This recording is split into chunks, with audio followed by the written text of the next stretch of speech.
শব্দ কি, শব্দের বৈশিষ্ট্য লিখো। এখন শব্দ এক প্রকার শক্তি, যা শব্দ কি, শব্দ হচ্ছে এক প্রকার শক্তি যা কম্পনশীল বস্তু, যে বস্তু কম্পনশীল হবে, কম্পনশীল বস্তু থেকে উৎপন্ন হয়ে কোনো একটা মাধ্যম, সেটা জড় মাধ্যমের সাহায্যে আমাদের কানে পৌঁছে শ্রবণের অনুভূতি জন্মায়। অর্থাৎ শব্দ হচ্ছে এক প্রকার শক্তি। শব্দ কি, শব্দ হচ্ছে এক প্রকার শক্তি যা কম্পনশীল বস্তু হতে শুরু করে, কোনো একটা বস্তু থেকে শুরু করে। এইটা হচ্ছে বস্তু, এই যে কম্পন, এর কম্পনের ফলে কম্পনশীল বস্তু থেকে শুরু করে কোনো একটা মাধ্যম, কোনো একটা মাধ্যমের কম্পনশীল বস্তু থেকে উৎপন্ন হয় জড় মাধ্যম বা কোনো একটা মাধ্যমের সাহায্যে আমাদের কি, আমাদের কানে এসে পৌঁছায়, আমাদের কানে এসে পৌঁছায়। এটাই হচ্ছে শব্দ। শব্দের বৈশিষ্ট্য, শব্দের বৈশিষ্ট্য কি, শব্দ এক প্রকার শক্তি। এটা কি কম্পনশীল বস্তু থেকে উৎপন্ন হয়। এটা যাওয়ার জন্য একটা মাধ্যম লাগবে, একটা মাধ্যম লাগবে। তো সেটা বলা হচ্ছে শব্দ স্থিতিস্থাপক জড় মাধ্যম দিয়ে তরঙ্গ আকারে বিস্তার লাভ করে। এটা শব্দ প্রবাহের জন্য, শব্দের সামনে যাওয়ার জন্য কি লাগবে, একটা মাধ্যম লাগবে, এবং শব্দ তরঙ্গ আকারে বিস্তার লাভ করে। শব্দের বিস্তারে মাধ্যমের কোনো চ্যুতি ঘটে না। শব্দ যখন বিস্তার হবে, এই মাধ্যম এরকম চিকন হয়ে যাবে বা এই হবে না, অর্থাৎ সরে যাবে না। যে শব্দ যাবে এই জন্য এটা যেরকম সরে যাবে তা না, অর্থাৎ মাধ্যমের কোনো বিচ্যুতি ঘটবে না। শব্দের বিস্তারের মাধ্যমের কোনো বিচ্যুতি ঘটে না, শব্দের বিস্তারের মাধ্যমের কোনো বিচ্যুতি ঘটে না। শব্দ উৎপন্ন হয় কিভাবে, আমরা কিভাবে শব্দ শুনতে পাই। এখন কী বলছে, বস্তুর কম্পনের ফলে শব্দের উৎপত্তি হয়। শব্দ উৎপন্ন হয় কী করে, বস্তু যখন কম্পন, অর্থাৎ কম্পনশীল বস্তু কম্পনের ফলে শব্দের উৎপত্তি হয়। বস্তুতে যতক্ষণ কম্পন থাকে ততক্ষণই শব্দ নিঃসৃত হয়। অর্থাৎ বস্তুতে শব্দ উৎপন্ন হয় কীভাবে, শব্দ উৎপন্ন হয়, শব্দ যখন উৎপন্ন হয় কি, কম্পনের মাধ্যমে শব্দ উৎপন্ন হয়। এবং বস্তুতে যতক্ষণ কম্পন থাকবে, একটা বস্তু থেকে যতক্ষণ কম্পন থাকবে ততক্ষণই শব্দ নিঃসৃত হয়। বস্তুর কম্পনের গতিশক্তি শব্দশক্তিতে রূপান্তরিত হয়।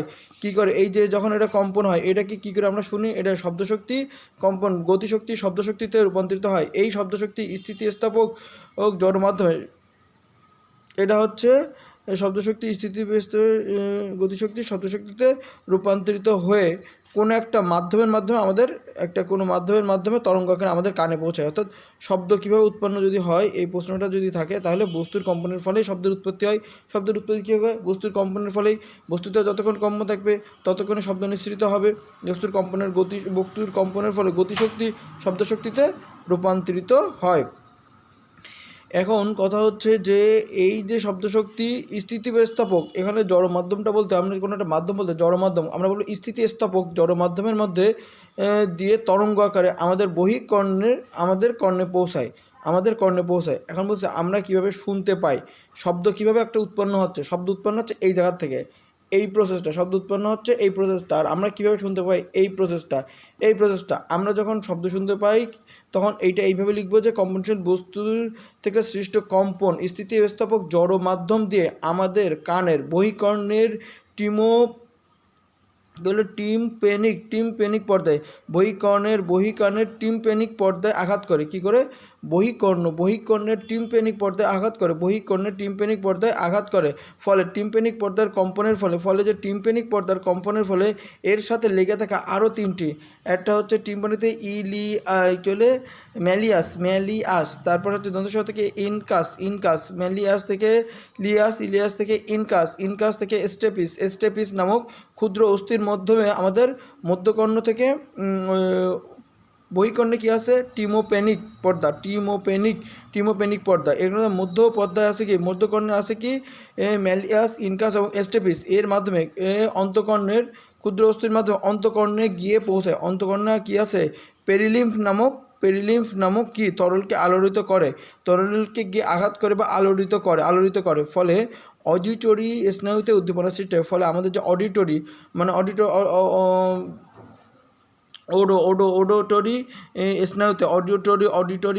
স্নায়ুতে উদ্দীপনার সৃষ্টি হয়। এই উদ্দীপনা আমাদের মস্তিষ্কে পৌঁছে আমরা শুনতে পাই। অর্থাৎ তিনটি স্তর, বহিকর্ণ, মধ্যকর্ণ এবং অন্তকর্ণ। বহিকর্ণের পেরিলিম্ফ পর্দায় গিয়ে আঘাত লাগে। পেরিলিম্ফ পর্দার সাথে যুক্ত থাকে ম্যালিয়াস, ইনকাস এবং স্টেপিস নামক যেটা ভিতরে ক্ষুদ্রকর্ণর ভিতরে গিয়ে ক্ষুদ্র বাহুর মধ্যে দিয়ে এর ভিতরে অন্তকর্ণে কী থাকে, অন্তকর্ণে পেরিলিম্ফ থাকে। এই যে পেরিলিম্ফ তরলকে আলোড়িত করে, যা আমাদের অডিটরি স্নায়ুতে উদ্দীপনার সৃষ্টি হয়। এই উদ্দীপনাতে পৌঁছে আমরা তো শুনতে পাই। আমরা কথা বলি কী করে? আমরা যে কথা বলছি, আমাদের কথা বলি কী করে? আমাদের গলার ভিতরে একটা স্বর যন্ত্র আছে, আমাদের আমরা যখন কথা বলি স্বরযন্ত্র দুটি পাতলা পর্দা আছে। আমরা যখন কথা আমাদের একটা গলার ভিতরে একটা স্বরযন্ত্র আছে এবং স্বরযন্ত্রের দুটি পাতলা পর্দা আছে। ফুসফুস থেকে বায়ু নিঃসৃত পর্দা ফুসফুস থেকে যে বায়ু নিঃসৃত হয় তা এই পর্দাকে আঘাত করে, ফলে পর্দা কাঁপতে শুরু করে। এই কম্পন এর থেকেই শব্দ সৃষ্টি হয়। এই কম্পন থেকে শব্দ সৃষ্টি হয়, যে শব্দকে কী করে দাঁত, ঠোঁট এবং জিভ দ্বারা নিয়ন্ত্রণ করে আমরা বিভিন্ন ধরনের ধ্বনি সৃষ্টি করি। অর্থাৎ আমরা কথা যে বলি, বায়ু থেকে নিঃসৃত ওই ফুসফুস থেকে নিঃসৃত বায়ু আমাদের স্বরযন্ত্রের যে পর্দা আছে পর্দাতে আঘাত সৃষ্টি করে, ফলে কম্পনের সৃষ্টি হয়। কম্পনের ফলে কি হয়? শব্দের হয়। সেই শব্দ কী করি আমরা? শব্দকে আমরা ধ্বনি, জিভ, ঠোঁট বা দাঁত এগুলোর দ্বারা নিয়ন্ত্রণ করে আমরা শব্দ উৎপন্ন করি, প্রয়োজনীয় ধ্বনির সৃষ্টি করি। বলতে শব্দ শূন্যের মধ্যে দিয়ে চলতে পারে না কেন? শব্দ শূন্যের মধ্যে দিয়ে চলতে পারে না কারণ শব্দের কী হচ্ছে? শব্দের সৃষ্টির জন্য কম্পনশীল বস্তুর কম্পন থাকে। শব্দ সৃষ্টি কম্পনশীল বস্তুর কম্পন থেকে শব্দ সৃষ্টি হয়। একটা কম্পনশীল বস্তু থেকে একটা শব্দ সৃষ্টি হবে। এই কম্পনের ফলে কম্পনশীল বস্তুটির পার্শ্ববর্তী স্তরটিও কম্পনের সৃষ্টি হয়। এখন এখানে যখন আমি এই দিচ্ছি, এই যে এটা কাঁপতেছে, এর ফলে এখানে যে বাতাসটা আছে এই বাতাসও এরকম করে কাঁপতেছে। অর্থাৎ বলতে শব্দের কম্পনশীল বস্তু থেকেই কম্পন হয়। শব্দের সৃষ্টি কম্পনশীল বস্তুর কম্পন থেকে। শব্দের সৃষ্টি কম্পনশীল বস্তুর কম্পন থেকে। সব বস্তুটি যখন এই কম্পনের ফলে কম্পনশীল বস্তুটি পার্শ্ববর্তী স্তরটিরও কম্পনশীল। এই কম্পনের ফলে কম্পনশীল বস্তুর কীভাবে শব্দ চলতে পারে না? যখন এটা যখন কাঁপে তখন এর পার্শ্ববর্তী স্তরটাও কী করছে? কাঁপছে, কম্পনের সৃষ্টি হয়। যে কম্পনটির একটি মাধ্যম ধরে সামনে আগাতে থাকে, এইটা যখন হচ্ছে তখন এটা সামনের দিকে আগাতে থাকে। এই যে যখন আমি এখানে একটা শব্দ করতেছি, এখানে একটা কম্পন হচ্ছে, এটা এর সামনের মাধ্যম ধরে আগাতে থাকে। যদি কোনো মাধ্যম না থাকে তাহলে কম্পনটি সামনে আগাতে পারবে না, ফলে শব্দের সৃষ্টি হবে না। অর্থাৎ যখন একটা কম্পনের সৃষ্টি হয় তখন কম্পনশীল বস্তুর পাশের স্তরটাও কাঁপতে থাকে। তখন এখানে যে উৎপত্তি যে শব্দটা, এটা এই মাধ্যমটা ধরে আগাতে থাকে। যদি মাধ্যম না থাকে তাহলে শব্দ আগাতে পারবো না, শব্দ আমরা শুনতে পারবো না। কোনো গ্রহে সৃষ্ট বিস্ফোরণের শব্দ পৃথিবীতে শোনা যায় না কেন? কোনো গ্রহে যদি কোনো সৃষ্ট বিস্ফোরণ যদি ঘটে, সেই শব্দ পৃথিবীতে শোনা যাবে না। এর কারণ হচ্ছে গ্রহ থেকে পৃথিবীতে শব্দ আসার জন্য একটা মাধ্যমের প্রয়োজন, কিন্তু তা গ্রহ ও পৃথিবীর মাঝে নেই। যেমন আমাদের যে বায়ুমণ্ডল, এই বায়ুমণ্ডলের একটা নির্দিষ্ট সময়ের পরে বায়ু শূন্য, একটা নির্দিষ্ট সময়, যেমন 1601 বা 3 কিলোমিটার উপরে, 1601 বা 3 কিলোমিটার পরে সবগুলো বায়ু শূন্য। সুতরাং ওইখান থেকে যে শব্দটা আসবে এর জন্য যে মাধ্যম থাকে, সে মাধ্যম এখানে নাই। বেল কি, ডেসিবেল কি এবং শব্দ কি? বেল হচ্ছে শব্দের আপেক্ষিক তীব্রতার একক।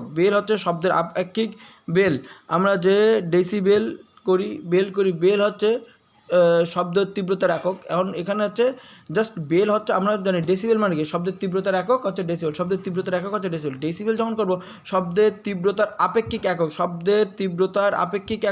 বা আপেক্ষিক তীব্রতার একক, শব্দের আপেক্ষিক তীব্রতা। এই তীব্রতা আপেক্ষিক তীব্রতা। শব্দের আপেক্ষিক তীব্রতার একককে বেল বলে। এই বেলের 10 ভাগের 1 অংশকে ডেসিবেল বলা হয়। এই বেল এককের 1/10 অংশকে বলা হয় ডেসিবেল। আচ্ছা, ডেসিবেল কি? শব্দের তীব্রতার একক। তাহলে বেল শব্দের আপেক্ষিক তীব্রতার একক বেল। এই বেল এককের 1/10 ভাগকে বলা হয় ডেসিবেল। 90 ডেসিবেল বলতে কি বোঝাচ্ছে? 90 ডেসিবেল বলতে শব্দের তীব্রতা ও প্রমাণ শব্দের তীব্রতা অনুপাত। এটা মনে রাখতে হবে। শব্দের তীব্রতা ও প্রমাণ শব্দের তীব্রতার অনুপাত 90 × 10⁻⁻1। শব্দের তীব্রতা এবং প্রমাণ শব্দের তীব্রতার প্রমাণ শব্দের তীব্রতার অনুপাত 90 × 10⁻⁻1। 90 ডেসিবেল শব্দের অর্থ কি? 90 ডেসিবেল শব্দের অর্থ হচ্ছে 90 ডেসিবেল মানে কি? বেল মানে হচ্ছে কি? শব্দের তীব্রতার একক। শব্দের তীব্রতা মানে তীব্রতা ও প্রমাণ শব্দের তীব্রতা। ডেসিবেল মানে হচ্ছে তীব্রতা, শব্দের তীব্রতা ও প্রমাণ শব্দের তীব্রতার তীব্রতা ও প্রমাণ শব্দের তীব্রতার অনুপাত কত? 90 × 10⁻⁻1। 90 × 10⁻⁻1। বেলের একক কি হচ্ছে? শব্দের তীব্রতা ও প্রমাণ শব্দের শব্দের একক ও শব্দের তীব্রতা ও প্রমাণ শব্দের তীব্রতার অনুপাত, শব্দের তীব্রতা ও প্রমাণ শব্দের তীব্রতার অনুপাত 90 × 10⁻⁻1, অর্থাৎ শব্দের তীব্রতা। ডেসিবেল মানে কি? ডেসিবেল মানেই হচ্ছে তীব্রতার একক। তাহলে হচ্ছে ডেসিবেল যদি বলা হয় তাহলে শব্দের তীব্রতা ও প্রমাণ শব্দের তীব্রতার অনুপাত 90 × 10⁻1, এটাই মনে রাখতে। শব্দের তীব্রতা ও প্রমাণ শব্দের তীব্রতার অনুপাত, শব্দের তীব্রতা ও প্রমাণ শব্দের তীব্রতার অনুপাত 90 × 10⁻1। ফন কি ও সোন কি? ফন কি এটা আসলে মুখস্থ থাকে না, এই জন্য এটা একটা চিত্র শাখা। এটা হচ্ছে ফ্যান। জাস্ট ফ্যান করো, ফ্যানের একটা দুটো তিনটে চারটা পাখা থাকবো। এখন আমি এখানে বলবো 1000 হার্টজ কম্পাঙ্ক বিশিষ্ট, এটা মনে রাখতে হবে। 1000 হার্টজ কম্পাঙ্ক বিশিষ্ট, 1000 হার্টজ কম্পাঙ্ক বিশিষ্ট প্রমাণ তীব্রতার, 1000 হার্টজ কম্পাঙ্ক বিশিষ্ট এখানে তারপর হচ্ছে প্রমাণ তীব্রতার 1 ডেসিবেলের একটি বিশুদ্ধ সুর, 1 ডেসিবেলের একটি বিশুদ্ধ সুর যে প্রাবল্য সৃষ্টি করে তাকে ফন বলে। 1000 হার্টজ কম্পাঙ্ক বিশিষ্ট প্রমাণ তীব্রতার, 1000 হার্টজ কম্পাঙ্ক বিশিষ্ট, 1000 হার্টজ কম্পাঙ্ক বিশিষ্ট প্রমাণ তীব্রতার একটি ডেসিবেলের প্রমাণ তীব্রতার 1 ডেসিবেলের একটি বিশুদ্ধ সুর, 1 ডেসিবেলের একটি বিশুদ্ধ সুর, 1 ডেসিবেলের একটি বিশুদ্ধ সুর, 1 ডেসিবেলের, এখানে হচ্ছে 1 ডেসিবেলের এক বিশুদ্ধ সুর যে প্রাবল্য সৃষ্টি করে, তাকে হচ্ছে ফন বলে। আর ফোন যখন বলবে 1000 হার্টজ কম্পাঙ্ক বিশিষ্ট 1 ডেসিবেলের একটি বিশুদ্ধ সুর, জাস্ট এটা হবে না, একটি বিশুদ্ধ সুর, 1 ডেসিবেলও হবে না, 1000 হার্টজ কম্পাঙ্ক বিশিষ্টের একটি বিশুদ্ধ সুর যে প্রাবল্য সৃষ্টি করে তাকে হচ্ছে সোন বলে। তাহলে 1000 কম্পাঙ্ক বিশিষ্ট প্রমাণ তীব্রতার 1 ডেসিবেলের একটি বিশুদ্ধ সুর যে প্রাবল্য সৃষ্টি করে তাকেই হচ্ছে ফন বলে। তো ফন বললে ফ্যানটার মতো আঁকাতে হবে, 1টা 2টা 3টা 4টা প্র্যাকটিস করতে হবে। আর এটা থাকবে না, প্রমাণ তীব্রতা থাকবে না এবং 1 ডেসিবেল থাকবে না, জাস্ট 1000 হার্টজ কম্পাঙ্ক বিশিষ্ট একটি বিশুদ্ধ সুর তৈরি করতে যে প্রাবল্য সৃষ্টি করে তাকেই হচ্ছে সোন বলে। 8 নম্বর হচ্ছে ডেসিবেল স্কেল কি? এবং ডেসিবেল স্কেল ডেসিবেল স্কেল হচ্ছে এমন একটি স্কেল যার সাহায্যে মানুষের শ্রবণযোগ্য শব্দের অতি ক্ষুদ্র পরিবর্তন পরিমাপ করা হয়, তাকে ডেসিবেল স্কেল বলে। ডেসিবেল স্কেল হচ্ছে এমন একটি স্কেল যার সাহায্যে শব্দের তীব্রতা, মানুষের শ্রবণযোগ্য শব্দের তীব্রতার পরিমাপ করা হয়, অতি ক্ষুদ্র শব্দের তীব্রতার যে পরিবর্তন। আসলে শব্দের যে তীব্রতার, এটা হচ্ছে ডেসিবেল মানে কি? শব্দের তীব্রতার পরিবর্তন পরিমাপ করা হয়, শ্রবণযোগ্য শব্দের অতি ক্ষুদ্র পরিবর্তন পরিমাপ করা হয়। ডেসিবেল তো খুবই সংক্ষেপে, অর্থাৎ অতি ক্ষুদ্র পরিবর্তন পরিমাপ করা হয়। ডেসিবেল হচ্ছে এমন একটি স্কেল, ডেসিবেল হচ্ছে শব্দের তীব্রতা পরিমাপক স্কেল যার সাহায্যে ডেসিবেলের সাহায্যে মানুষের শ্রবণযোগ্য শব্দের অতি ক্ষুদ্র পরিবর্তন, মানুষের শ্রবণযোগ্য শব্দের অতি ক্ষুদ্র পরিবর্তন পরিমাপ করা হয়। মানুষের শ্রবণযোগ্য শব্দের যে শব্দ শুনতে পারবো, শ্রবণযোগ্য শব্দের অতি ক্ষুদ্র পরিবর্তন পরিমাপ করা হয়, অতি ক্ষুদ্র পরিবর্তন পরিমাপ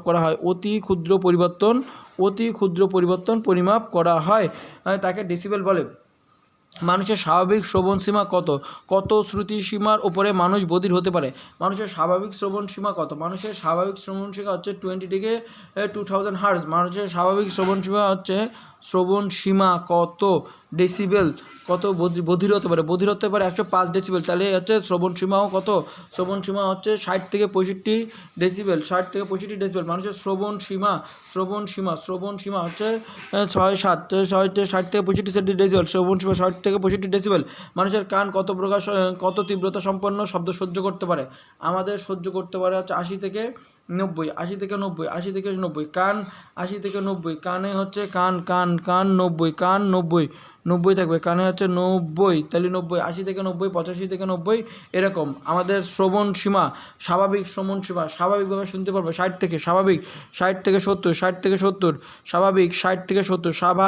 থেকে 70, ওর কানে 90, 80 থেকে 90। বিশ্ব স্বাস্থ্য সংস্থা কত? বিশ্ব স্বাস্থ্য WHO বলতেছে একদম 45 ডেসিবেলকে, WHO বলছে হচ্ছে 45 ডেসিবেলকে, WHO বলছে 45 ডেসিবেলকে হচ্ছে নিরাপদ শব্দ করছে। বিভিন্ন এলাকার শব্দ দূষণের মাত্রা। নীরব এলাকা, একদম যেটা নীরব, নীরব এলাকা, একদম কোনো কথাবার্তা হবে না, একদম চাপা স্বরে কথা বলতে হবে, খুব নীরব থাকবে, চাপা স্বরে কথা বলতে হবে 45। মিশ্র এলাকায় দূরের ভিতরে মিশ্র থাকবে, মিশ্র 60, শিল্প এলাকায় 7-5 75 ডেসিবেল, বাণিজ্যতে 70, বাণিজ্যতে হচ্ছে 70, আবাসিক এলাকায় 50, যেমন আমি 50 করেছি, আবাসিক এলাকায় হাত তুলছি, আবাসিক এলাকায়। তাহলে নীরব এলাকাতে একদম চাপাভাবে কথা বলতে হবে 45। মিশ্র এলাকা 60, মিশ্র এলাকা 60, নীরব এলাকায় মিশ্র এলাকা। এবার হচ্ছে বাণিজ্যিক এলাকা, বাণিজ্য 9, তাহলে হচ্ছে বাণিজ্যিক এলাকায় 80 থেকে 90, বাণিজ্যতে 80 থেকে 90 দিব। শিল্প এলাকায় 7 থেকে 5, শিল্প এবং আবাসিক এলাকায় 50, নীরব এলাকায় 45, তারপর হচ্ছে মিশ্র এলাকায় হচ্ছে 60, শিল্প এলাকায় 70 থেকে 75, বাণিজ্য এলাকায় 90 পর্যন্ত, 80 থেকে 90 পর্যন্ত। কয়েকটি শব্দের তীব্রতার ডেসিবেল, কয়েকটি শব্দ তার হচ্ছে তীব্রতা কত থাকতে পারে, বিভিন্ন জায়গায় কয়েকটি শব্দের তীব্রতার ডেসিবেল, এটা হচ্ছে এলাকা যদি আসে তাহলে এটা আসবে।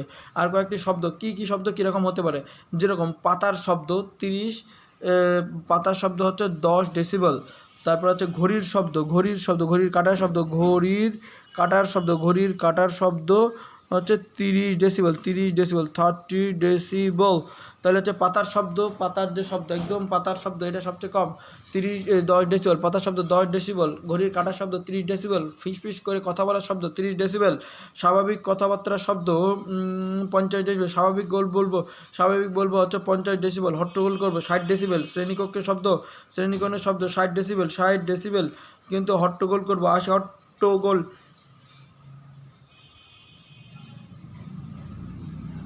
80 ডেসিবেল, এটা হচ্ছে 80 ডেসিবেল। স্বাভাবিকভাবে কথাবার্তা বলবো, একদম স্বাভাবিক, 60 ডেসিবেল। শ্রেণীকক্ষে হচ্ছে 70 ডেসিবেল, 70 ডেসিবেল। কারখানার কোলাহল শব্দ, কারখানায় 90 ডেসিবেল, কারখানার ব্যস্ততম রাস্তায় হচ্ছে রাস্তা 70। ভারী ট্রাক, আমাদের বাড়ির পাশে যে ভারী ট্রাক যায়, এটা হচ্ছে 90 থেকে 100, মোটরসাইকেল আরও বেশি 105, মোটরসাইকেলের উচ্চ জোরে চালানো মোটরসাইকেল 105। বজ্রপাতের হচ্ছে 110, বজ্রপাত যে হয় সেটা হচ্ছে 110 ডেসিবেল, এবং কানে বেদনা দানকারী হচ্ছে 120 ডেসিবেল, কানে বেদনা দানকারী হচ্ছে 120 ডেসিবেল। তাহলে পাতার শব্দ, প্রথমে হচ্ছে পাতার শব্দ 10 ডেসিবেল, ফিস করে কথা বলার শব্দ হচ্ছে 30 ডেসিবেল, ঘড়ির কাটার শব্দ হচ্ছে 30 ডেসিবেল, ঘড়ির কাটার শব্দ হচ্ছে 30 ডেসিবেল।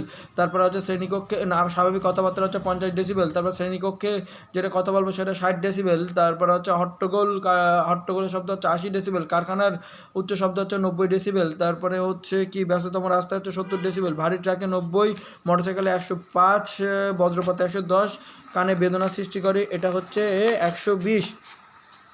নীরব এলাকা ও মিশ্র এলাকা। নীরব এলাকা যে সকল আবাসিক এলাকায় শিক্ষা প্রতিষ্ঠান এবং হাসপাতাল আছে, স্কুল প্রতিষ্ঠান ও হাসপাতাল আছে, সেটাই নীরব এলাকা। আর হচ্ছে মিশ্র এলাকা, যেসব আবাসিক এলাকায় ব্যবসা প্রতিষ্ঠান এগুলো আছে।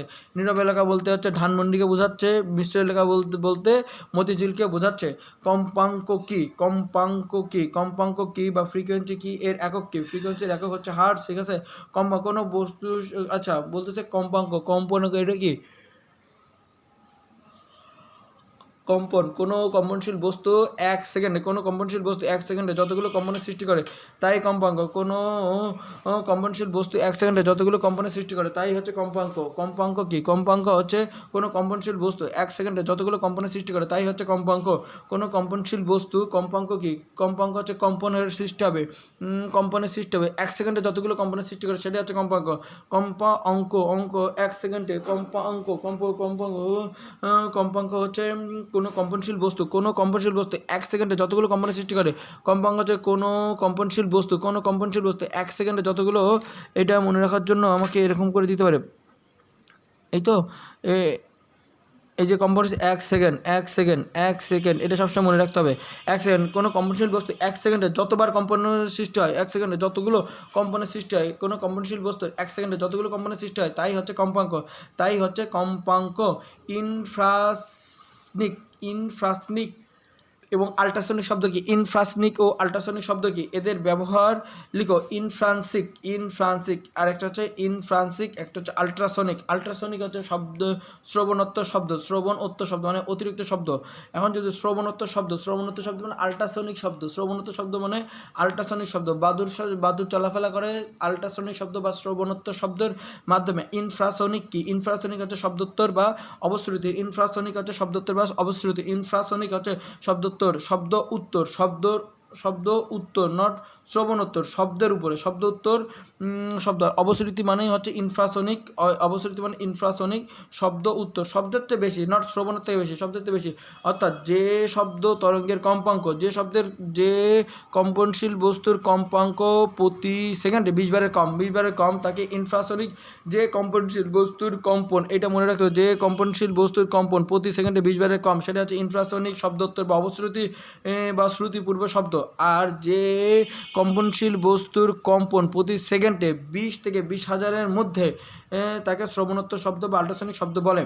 এখন বলা হচ্ছে কি আল্ট্রাসনিক। এই শ্রবণোত্তর শব্দ কি জন্য ব্যবহার করা হয়? শ্রবণোত্তর শব্দ দিয়ে প্রথম কথাই হচ্ছে আল্ট্রাসনিক শব্দ দিয়ে আল্ট্রাসোনোগ্রাফি করা হয়। মনে রাখতে হবে আল্ট্রাসনিক শব্দ দিয়েই হচ্ছে আল্ট্রাসোনোগ্রাফি করা হয়। চিকিৎসা বিজ্ঞানে আল্ট্রাসোনোগ্রাফি করা হয় তা আল্ট্রাসনিক শব্দ দ্বারাই করা হয়। এটা দ্বারা ক্যান্সার কোষ, এটা ছাড়া হচ্ছে কি ক্যান্সার কোষ নির্ণয় করা হয়, ক্যান্সার কোষ মারা হয় এই আল্ট্রাসনিক দিয়ে। তারপরে হচ্ছে টিউমার ধ্বংস করা হয়। এগুলো ছাড়া আল্ট্রাসনিক শব্দ, যে ক্যামেরায় যে লাইট দেওয়া থাকে এটা হচ্ছে আল্ট্রাসনিক শব্দ, এটা হচ্ছে কি চোর ধরা হয়। এগুলো ছাড়া বাদুর পথ চলে, আল্ট্রাসনিক শব্দ দ্বারা হচ্ছে বাদুর পথ চলে।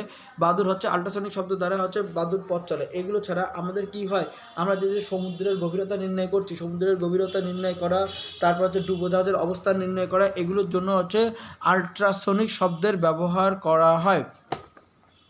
শ্রুতিগত শব্দ এবং শ্রাব্যতার পাল্লা বা শ্রাব্যতার সীমা।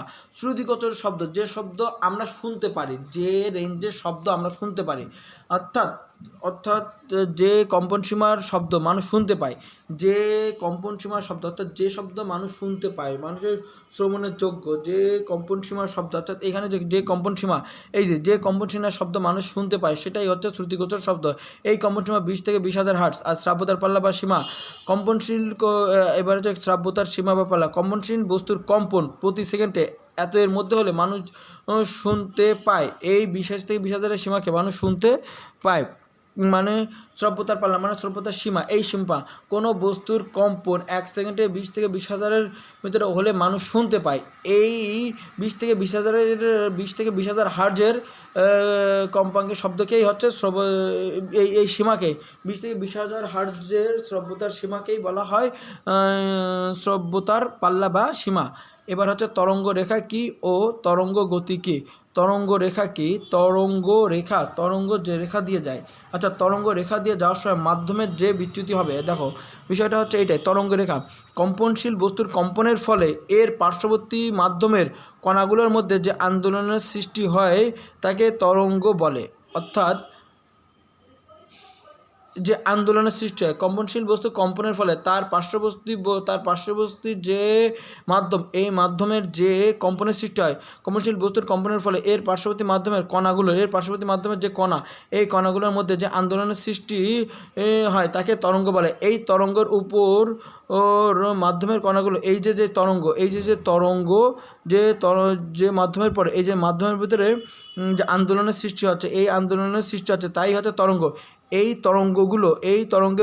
তরঙ্গের উপর মাধ্যমের কণাগুলো যে রেখায় নির্দেশিত হয়, মাধ্যমের যে কণাগুলো, এখন এটা কীভাবে নিতে হয়, মাধ্যমের কণা, এটা তো মাধ্যম, এই মাধ্যমের কণাগুলো যে রেখায় নির্দেশিত হয়, এই তরঙ্গ রেখা, এই তরঙ্গের উপর মাধ্যমের কণাগুলো যে রেখায় নির্দেশিত হয়, মাধ্যমের কণা, জাস্ট এটা মনে রাখতে হবে। তরঙ্গ রেখা, আমি যখন তরঙ্গ রেখা আঁকাবো, এটা হচ্ছে তরঙ্গ, মানে কি এখান থেকে যেটা সৃষ্টি হবে এটাই তো তরঙ্গ। তাহলে মাধ্যমের যে সৃষ্টি হয় এটাই হচ্ছে তরঙ্গ। তরঙ্গের উপর মাধ্যমের কণাগুলো যে রেখা নির্দেশিত হয় তরঙ্গের উপর মাধ্যমের কণাগুলো এই তরঙ্গের উপর মাধ্যমের কণাগুলো যে রেখা নির্দেশিত হয় তাকে তরঙ্গ রেখা বলে। তরঙ্গ গতি, কম্পনশীল তরঙ্গ, আসলে কম্পনশীল বস্তু কম্পনের ফলে পার্শ্ববর্তী মাধ্যমেও একটি কম্পনের ফলে একটি আন্দোলনের সৃষ্টি হয়। এই আন্দোলনকে তরঙ্গ বলে। আর এই তরঙ্গের যে গতি, এই তরঙ্গের গতিকে বলা হয় তরঙ্গ গতি। মশা ওড়ার শব্দ আমরা শুনতে পাই, কিন্তু পাখি ওড়ার শব্দ বা পেন্ডুলাম দোলার শব্দ আমরা শুনতে পাই না কেন? মানুষের শ্রব্যতার সীমা হচ্ছে 20,000 থেকে 20,000 হার্জের ভিতরে। মশা যখন ওড়ে তখন এর ডানা এর কম্পন প্রতি সেকেন্ড থেকে 20 থেকে 20,000-এর মধ্যে থাকে, এই জন্য আমরা শুনতে পাই। কিন্তু যখন পাখি ওড়ে তখন এর ডানার কম্পন প্রতি সেকেন্ডে 20 থেকে 20,000 ভিতরে হয় না, অর্থাৎ 20 থেকে 20,000 হার্জের ভিতরে হয় না, তার কম হয়, এই জন্য আমরা শুনতে পাই না। পেন্ডুলামের সব বেলাও একই বিষয়। অর্থাৎ এগুলো হচ্ছে কি যে পেন্ডুলাম দোলার কম্পন 20 হার্জের কম হয়, তাই পাখির ওরা শব্দ শুনতে পেন্ডুলাম শব্দ দোলার শব্দ আমরা শুনতে পাই না। মশার গুঞ্জনের তীক্ষ্ণতা বাঘের গর্জনের চেয়েও বেশি। মশার গুঞ্জনের তীক্ষ্ণতা অর্থাৎ উড়ন্ত মশার ওড়ার ফলে সৃষ্ট কম্পাঙ্ক বাঘের গর্জনের ফলে সৃষ্ট কম্পাঙ্কের তুলনায় বেশি। অর্থাৎ যখন মশা উঠতেছে ফলে ওড়ার ফলে সৃষ্ট কম্পাঙ্ক, ওড়ার ফলে সৃষ্ট কম্পনের ফলে ওড়ার ফলে পাখনার ডানা উপরে সৃষ্ট কম্পাঙ্ক বাঘের গর্জনের ফলে সৃষ্ট কম্পাঙ্কের তুলনায় উড়ান্ত মশার এটা হচ্ছে বেশি। যেহেতু যার কম্পাঙ্ক বেশি তার তীক্ষ্ণতাও বেশি, এই জন্য মশার গুঞ্জনের তীক্ষ্ণতা বাঘের গর্জনের চেয়েও বেশি। ব্রিজের উপর দিয়ে সৈন্য চলার সময় প্যারেড করতে চলতে মানা করা হয় কেন? প্রতিটা জিনিসের একটি নিজস্ব কম্পাঙ্ক আছে, তেমনি ব্রিজের একটি নিজস্ব কম্পাঙ্ক আছে। অপরদিকে সৈন্যরা যখন প্যারেড করে চলে তখন নিয়মিত বিরতিতে পা ফেলে চলে, ফলে একটি কম্পাঙ্কের সৃষ্টি হয়। এখন প্যারেডে করার ফলে সৃষ্ট কম্পাঙ্ক যদি ব্রিজের নিজস্ব কম্পাঙ্কের চেয়ে কম হয় তাহলে ব্রিজটা কী করবে? দুলতে থাকবে। কিন্তু প্যারেডের কম্পাঙ্ক যদি ব্রিজের নিজস্ব কম্পাঙ্ক থেকে বেশি হয় তখন এটি অধিক বিস্তরে দুলতে থাকবে এবং ভেঙে যেতে পারে। এই জন্যই ব্রিজের উপর দিয়ে সৈন্য চলার সময় প্যারেড করতে চলতে মানা করা হয়। বাদ্যযন্ত্রসমূহে ফাঁপা বক্স ব্যবহার করা হয় কেন? কারণ ফাঁপা অংশটুকুর ভিতরে বাতাস থাকে, ফলে ফাঁপার ভিতরে বায়ুপূর্ণ থাকে। যখন বাদ্যযন্ত্রের তারের কম্পনের সৃষ্টি হয়, যখন তারে আঘাত করা হয় তখন যে কম্পনের সৃষ্টি করা হয় তখন বাক্সের বায়ুর সাথে সংবহিত হয়, বাক্সের যে বায়ু যে কম্পনের সৃষ্টি হয় তা বাক্সের বায়ুর সাথে সংবহিত হয়ে অনুনাদের সৃষ্টি করে। ফলে কি হয়? শব্দের প্রাবল্য বাড়ে। অর্থাৎ আমি যে একটা বাক্স নিলাম, এখন এখানে এটা একটা ফাঁপা জিনিস, এটা হচ্ছে তার। এখন বলা হচ্ছে বাদ্যযন্ত্রের সমূহে ফাঁপা বাক্স ব্যবহার করা হয় কারণ বাদ্যযন্ত্রসমূহেতে এই ফাঁপা অংশটার ভিতরে বায়ু থাকে। যখন বাদ্যযন্ত্রের তারের এই যে এরকম ছেড়ে দিলাম কম্পনের সৃষ্টি হয় তখন এই কম্পন বায়ুর বাক্সের বায়ুর সাথে একই সাথে বহিত হয়ে অনুনাদের সৃষ্টি করে। কী করে? কম্পনের সৃষ্টি না, বরং অনুনাদের সৃষ্টি করে। ফলে শব্দের তীব্রতা বৃদ্ধি পায়, ফলে শব্দের প্রাবল্য বৃদ্ধি পায় বা তীব্রতা বৃদ্ধি পায়। মাইক্রোফোন কাকে বলে? মাইক্রোফোন আমাদের যে মাউথ স্পিকার, অর্থাৎ আমরা যে হেডফোন কথা বলার সময় মুখের এখানে ছোটো যে এটা থাকে, এটা হচ্ছে মাইক্রোফোন বলতে পারি আমরা।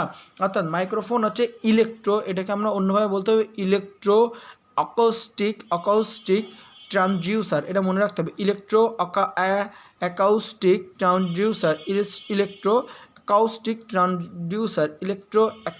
ট্রান্সডিউসার। অর্থাৎ মাইক্রোফোন কাকে বলে? মাইক্রোফোন হচ্ছে একটি অ্যাকাউস্টিক ট্রান্সডিউসার যন্ত্র যার শব্দশক্তিকে তড়িৎশক্তিতে রূপান্তর করে। মাইক্রোফোনের কাজ কি? আমরা যখন কথা বলি এই শব্দটা ওই যন্ত্রের ভিতর দিয়ে কী করে? তড়িৎশক্তিতে রূপান্তর করে। অর্থাৎ মাইক্রোফোন একটি ইলেকট্রনিক অ্যাকাউস্টিক ট্রান্সডিউসার। এটা একটি ইলেকট্রো অ্যাকাউস্টিক ট্রান্সডিউসার যা শব্দশক্তিকে কী করে? তড়িৎশক্তিতে রূপান্তর করে। ইলেকট্রোঅ্যাকাউস্টিক ট্রান্সডিউসার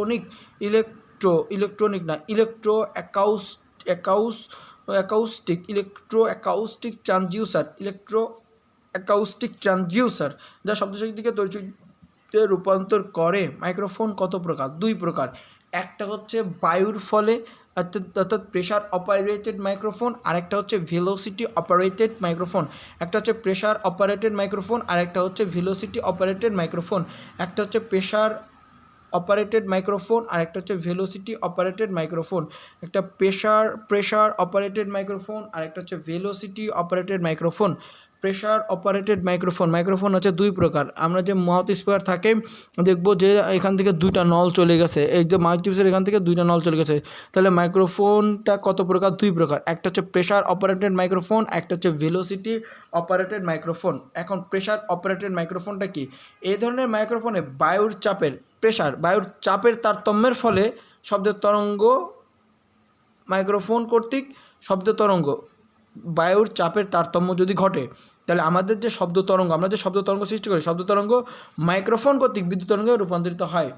বায়ুর চাপের প্রেশার মানে বায়ুর এই ধরনের মাইক্রোফোনে বায়ুর চাপের কী হবে? তারতম্যের কারণে শব্দ তরঙ্গ মাইক্রোফোন কর্তৃক বিদ্যুৎ তরঙ্গে রূপান্তরিত হয়।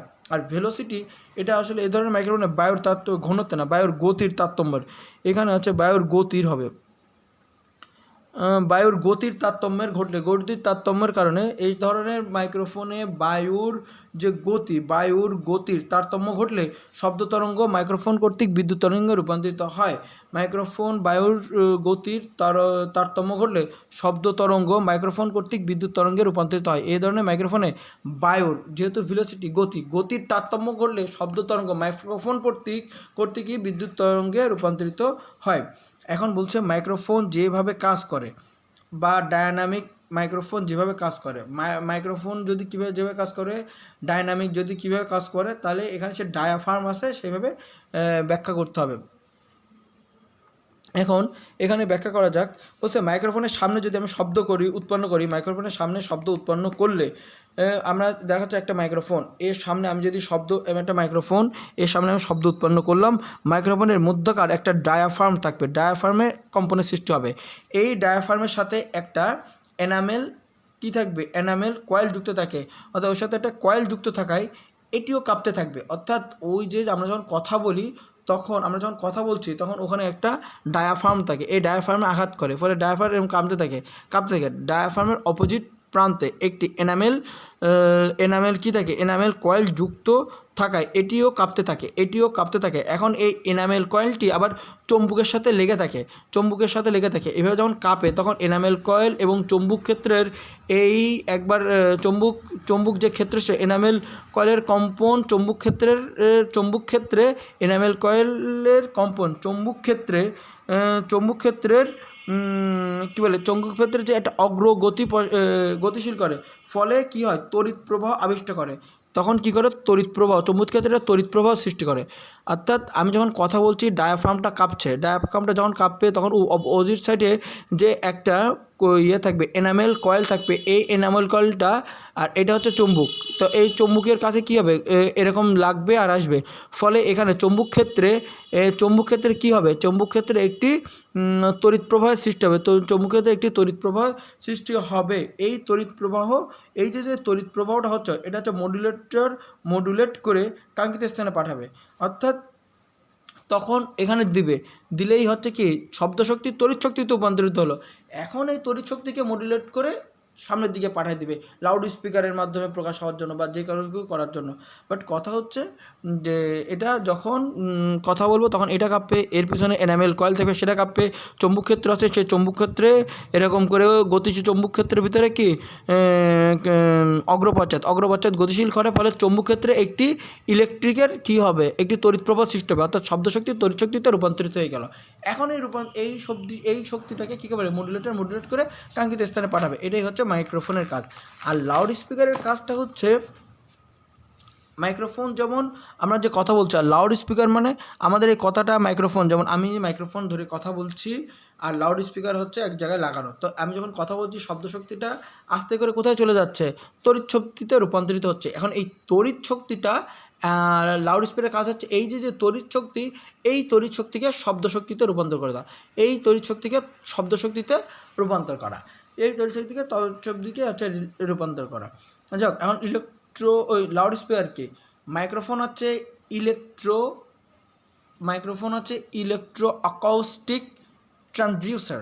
ঠিক একইভাবে লাউড স্পিকারও ইলেকট্রো অ্যাকাউস্টিক ট্রান্সডিউসার, যা কী করে তড়িৎ শক্তিকে শব্দ শক্তিতে রূপান্তর করে। এটি কিভাবে কাজ করে? এটা হচ্ছে কাজ করে যখন মাইক্রোফোন থেকে সৃষ্ট তড়িৎ প্রবাহ লাউড স্পিকারে এসে, আমরা যখন লাউড স্পিকার দেখব তখন লাউড স্পিকারে এখানে একটা এসে, এখন ওই শব্দটা আসবে কী করে? তারের মাধ্যমে এসে কোথাও না কোথাও আঘাত করবে। এটা হচ্ছে তারের মাধ্যমে আসতেছে, তারের মাধ্যমে এসে একদম ভিতরে এসে, এর ভিতরে একটা ভয়েস কয়েল আছে। কোথায় আসে? ভয়েস কয়েলকে আঘাত করবে, কয়েলকে। এটা কিন্তু একে আঘাত করছে না, এটা এসে এই ভয়েস কয়েলকে, একটু আগে যেটা বললাম এনামেল কয়েল, এর জন্য এনামেল কয়েল, আর এটার হচ্ছে ভয়েস কয়েল, অর্থাৎ ভয়েসটা এসে এই ভয়েস কয়েলকে আঘাত করে, ভয়েস কয়েলে প্রবেশ করে। ভয়েস কয়েল যখন আঘাত করে তখন হচ্ছে ভয়েস কয়েলটি একটা কম্পনের সৃষ্টি হয়, ভয়েস কয়েলের কম্পনের সৃষ্টি হয়। আঘাত করলে ভয়েস কয়েলের কম্পনের সৃষ্টি হয়, ভয়েস কয়েলের যেরকম কম্পনের সৃষ্টি হয়। পরে ভয়েস কয়েলের সাথে পেপারকোন যুক্ত থাকে, ভয়েস কয়েলের সাথে, ওই ভয়েস কয়েলের সাথে এইটা মনে করো একটা ডায়াগ্রামের মতো একটা পেপারকোন, তখন এই পেপারকোন যুক্ত থাকে। এই পেপারকোনটি কী করা হচ্ছে? কম্পনের ফলে এটা কি বাতাসে কাঁপতে থাকে। বাতাসের এই কম্পনের ফলে সৃষ্ট শব্দ, বাতাসের এই কম্পনের ফলে সৃষ্ট শব্দ মাইক্রোফোনের সৃষ্ট শব্দের একবারেই প্রতিরূপ হয়। যখন মাইক্রোফোন থেকে সৃষ্ট তড়িৎ প্রবাহ লাউড স্পিকারে, এখন লাউড স্পিকারের এর বিষয়টা হচ্ছে লাউড স্পিকারেও তো চুম্বক থাকে। যখন এই তড়িৎ শক্তিটা এসে এখানে আসে, অর্থাৎ তড়িৎ শক্তিটা যখন তার হচ্ছে এই লাউড স্পিকারে আসে, তখন চুম্বক ক্ষেত্রের সাথে এর একটা চলচম্বুক যেরকম পড়ছি, এরকম স্থির চম্বুকের একটা নিয়ম আছে, যে কারণে এই কুণ্ডলীটা কাঁপতে থাকে। অর্থাৎ এই কুণ্ডলীটা হচ্ছে কি? Voice coil. এই ভয়েস কয়েলটা কাঁপতে থাকে। যখন ভয়েস কয়েল কাঁপে তখন ভয়েস কয়েলের সাথে সংযুক্ত থাকে একটা পেপারকোন, তখন এই পেপারকোনটাও কাঁপে। পেপারকোন কাঁপার ফলে একটা কম্পনের সৃষ্টি হয়। এই কম্পনের ফলে সৃষ্ট যে শব্দটা, এই শব্দটাই হচ্ছে মূল শব্দের একবারে প্রতিরূপ। এই শব্দটাই হচ্ছে মূল শব্দের প্রতিরূপ। অর্থাৎ ভয়েস কয়েলে প্রবেশ করলে ভয়েস কয়েল যখন কাঁপবে তখন পেপারকোন কাঁপবে, পেপারকোন যখন কাঁপবে তখন বাতাসে একটা কম্পনের সৃষ্টি হবে। কম্পনের ফলে যে সৃষ্ট শব্দ হবে সেই শব্দটাই একবারেই মূল শব্দের প্রতিরূপ হবে। এখন বলছে টেপ রেকর্ডার কি? একটা গেলো লাউড স্পিকার, এটা গেল হচ্ছে মাইক্রোফোন, এবার হচ্ছে টেপ রেকর্ডার কি? আমরা যা রেকর্ড করি ওইটাই। টেপ রেকর্ডার হচ্ছে একটি ইলেকট্রোম্যাগনেটিক ট্রান্সডিউসার। এটা হচ্ছে ইলেকট্রোম্যাগনেটিক ট্রান্সডিউসার, যা তড়িৎ প্রবাহকে চুম্বক ক্ষেত্রে পরিণত করে। তড়িৎ প্রবাহকে চুম্বক ক্ষেত্রে টেপ রেকর্ডারে কোনো কিছু যখন রেকর্ড করব, এটা মনে করো একটা টেপ রেকর্ডের ফিতা। এখন এটা কীভাবে করবে? তড়িৎ ক্ষেত্র যেটা যাচ্ছে, এখানে চুম্বক আকারে আটকায় থাকতেছে, এটা যাচ্ছে, আর এগুলো চুম্বক আকারে আটকায় থাকতেছে। অর্থাৎ tape recorder, microphone, loudspeaker এবং টেপ রেকর্ডার হচ্ছে এটা হচ্ছে ইলেকট্রোম্যাগনেটিক ট্রান্সডিউসার। এগুলো অ্যাকাউস্টিক ছিল, এটা হচ্ছে ইলেকট্রোম্যাগনেটিক। ম্যাগনেট টেপ রেকর্ডার হচ্ছে ম্যাগনেট, কারণ এটা কি চৌম্বক ক্ষেত্র করবে, তড়িৎ প্রবাহকে চৌম্বক ক্ষেত্র করবে। ইলেকট্রোম্যাগনেটিক, ইলেকট্রনকে ম্যাগনেটে রূপান্তর করবে। Electromagnetic transducer. টেপ রেকর্ডার হচ্ছে ইলেকট্রোম্যাগনেটিক ট্রান্সডিউসার, যা তড়িৎ প্রবাহকে চৌম্বক ক্ষেত্রে পরিণত করে। টেপ তৈরির পদ্ধতি। টেপটা কি? মূলত টেপ যেটা আছে এটা হচ্ছে পলিথিলেন। তাহলে হচ্ছে এটা যে টেপ আমরা যে দেখি ক্যাসেটের ফিতায় যে টেপ থাকে, এটা হচ্ছে একটা পলিথিনের মতো। তাহলে হচ্ছে পলিভিনাইল ক্লোরাইড দ্বারা তৈরি পাতলা পদার্থ।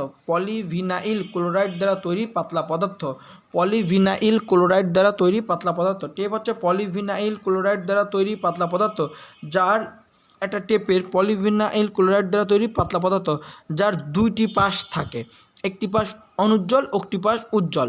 অনুজ্জ্বল পাশে আয়রন অক্সাইডে যুক্ত ফোরিক অক্সাইড, আয়রন অক্সাইড যুক্ত ফোরিক অক্সাইড দ্বারা আচ্ছাদিত থাকে। একটি প্রান্ত আয়রন অক্সাইড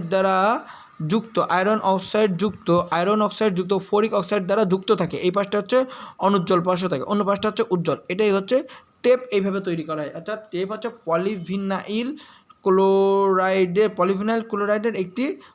দ্বারা তৈরি একটি পাতলা পদার্থ, যার দুটি পাশ থাকে, একটি পাশ উজ্জ্বল এবং অন্যটি পাশ অনুজ্জ্বল। অনুজ্জ্বল পাশটি আয়রন অক্সাইড যুক্ত ফোরিক অক্সাইড দ্বারা আচ্ছাদিত থাকে। টেপ রেকর্ডারে কিভাবে কাজ করে? টেপ রেকর্ডার কীভাবে কাজ করে।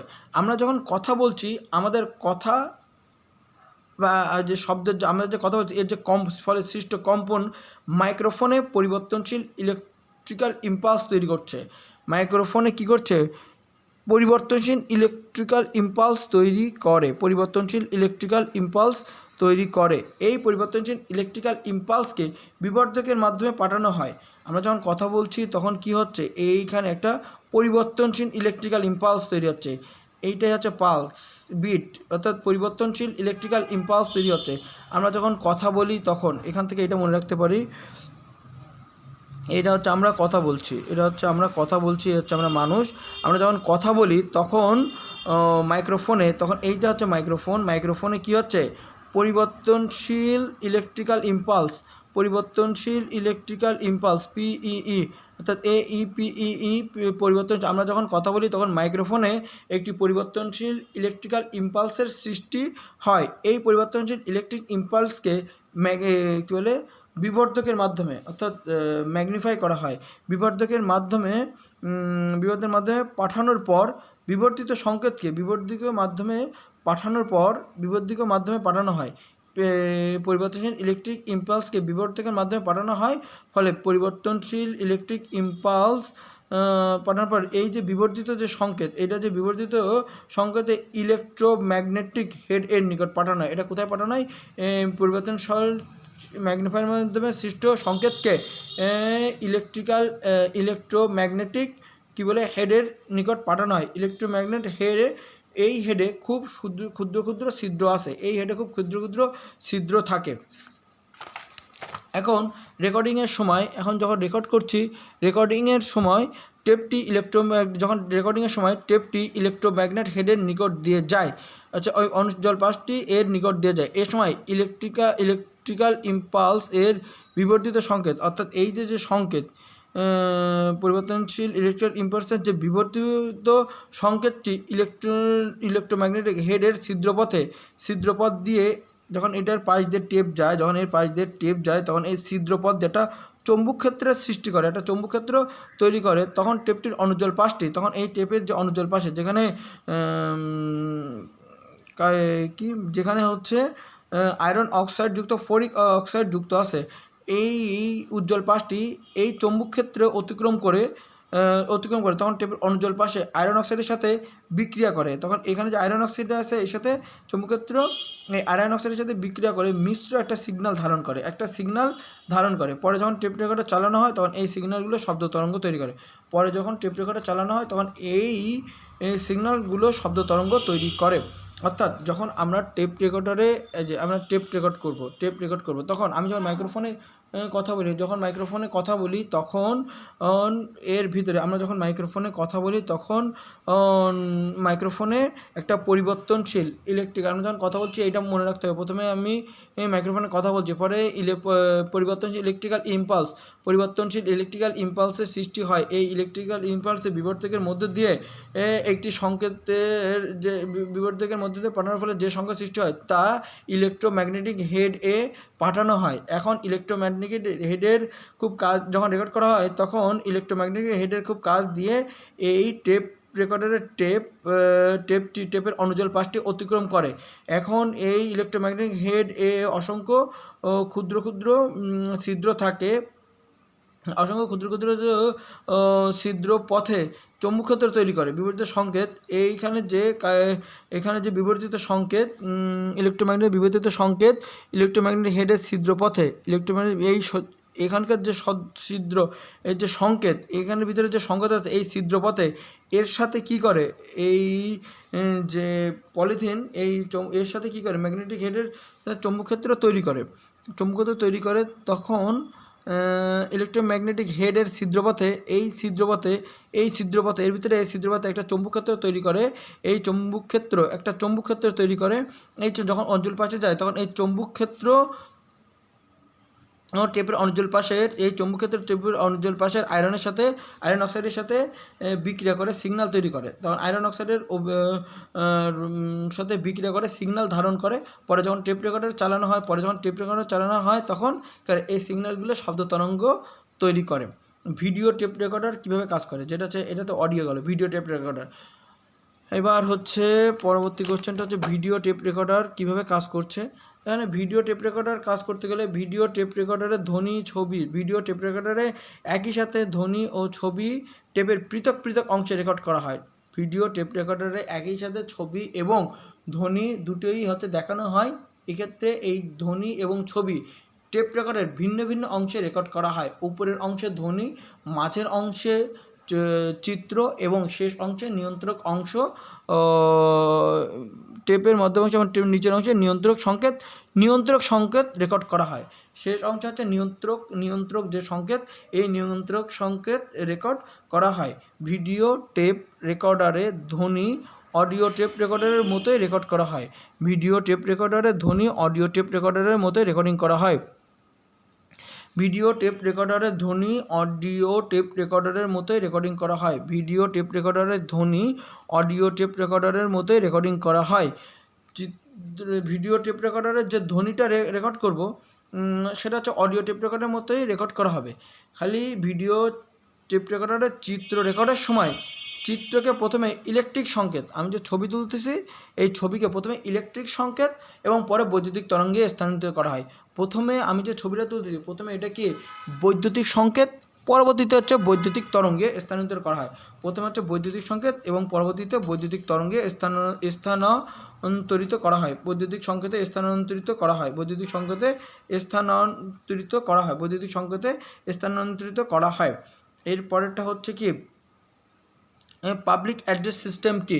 পাবলিক অ্যাড্রেস সিস্টেমটা কি, কাঙ্ক্ষিত শব্দ শ্রোতার মাঝে, অর্থাৎ পাবলিকলি আমি যখন কথা বলতেছি এটা শ্রোতার মাঝে পৌঁছায় দেওয়ার ব্যবস্থাপনাটাই হচ্ছে পাবলিক অ্যাড্রেস সিস্টেম। অর্থাৎ কাঙ্ক্ষিত শব্দ শ্রোতার মাঝে পৌঁছে দিতে ব্যবহৃত ইলেকট্রিক সিস্টেম। অ্যাড্রেস সিস্টেমটা হচ্ছে কাঙ্ক্ষিত শব্দটি শ্রোতার মাঝে পৌঁছায় দেওয়ার জন্য একটি ইলেকট্রনিক সিস্টেম যা মাইক্রোফোন, বিবর্ধক এবং লাউড স্পিকারের সমন্বয়ে গঠিত। অনেক মানুষের মধ্যে যখন কোনো ঘোষণা বা বক্তৃতা দিতে হয় তখন পাবলিক অ্যাড্রেস সিস্টেম ব্যবহৃত হয়। অর্থাৎ পাবলিক অ্যাড্রেস সিস্টেম হচ্ছে কাঙ্ক্ষিত শব্দকে শ্রোতার কাছে পাঠায় দেওয়ার জন্য এক ধরনের ইলেকট্রনিক সিস্টেম যার ভিতরে মাইক্রোফোন, বিবর্ধক এবং লাউড স্পিকার দ্বারা এটা হচ্ছে গঠিত। এখন বলা হচ্ছে সুর ও স্বর কি। একটি মাত্র কম্পাঙ্ক বিশিষ্ট শব্দকে বলা হয় সুর এবং একাধিক কম্পাঙ্ক বিশিষ্ট শব্দকে বলা হয় স্বর। একটি মাত্র কম্পাঙ্ক বিশিষ্ট শব্দকে বলা হয় সুর এবং একাধিক কম্পাঙ্ক বিশিষ্ট শব্দকে বলা হয় স্বর। সুর এবং স্বর এবং সুর এবং স্বরের ভিতরে পার্থক্য, এটা হচ্ছে একটি মাত্র কম্পাঙ্ক থাকবে, এতে একাধিক কম্পাঙ্ক থাকবে প্রথম সঙ্গটাই। এবার হচ্ছে সুর হচ্ছে সুর শালাকার শব্দ আর স্বর হচ্ছে হারমোনিয়ামের শব্দ। এটা হচ্ছে সুর শালাকার শব্দ আর এটা হচ্ছে হারমোনিয়ামের শব্দ।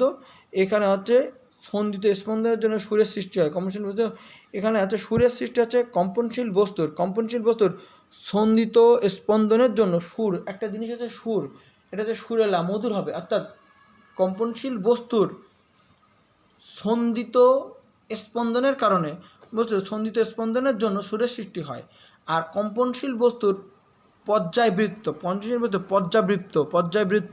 গতির জন্য পর্যায়বৃত্ত গতি হবে। পর্যায়বৃত্ত গতির জন্য কি হচ্ছে স্বরের সৃষ্টি হয়। কম্পনশীল বস্তুর পর্যায়বৃত্ত গতির জন্য স্বরের সৃষ্টি হয়। পর্যায়বৃত্ত গতির জন্য স্বরের সৃষ্টি হয়।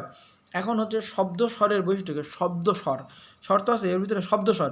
একটি মাত্র কম্পাঙ্ক বিশিষ্ট শব্দকে সুর বলে, একাধিক কম্পাঙ্ক বিশিষ্ট শব্দকে স্বর বলে।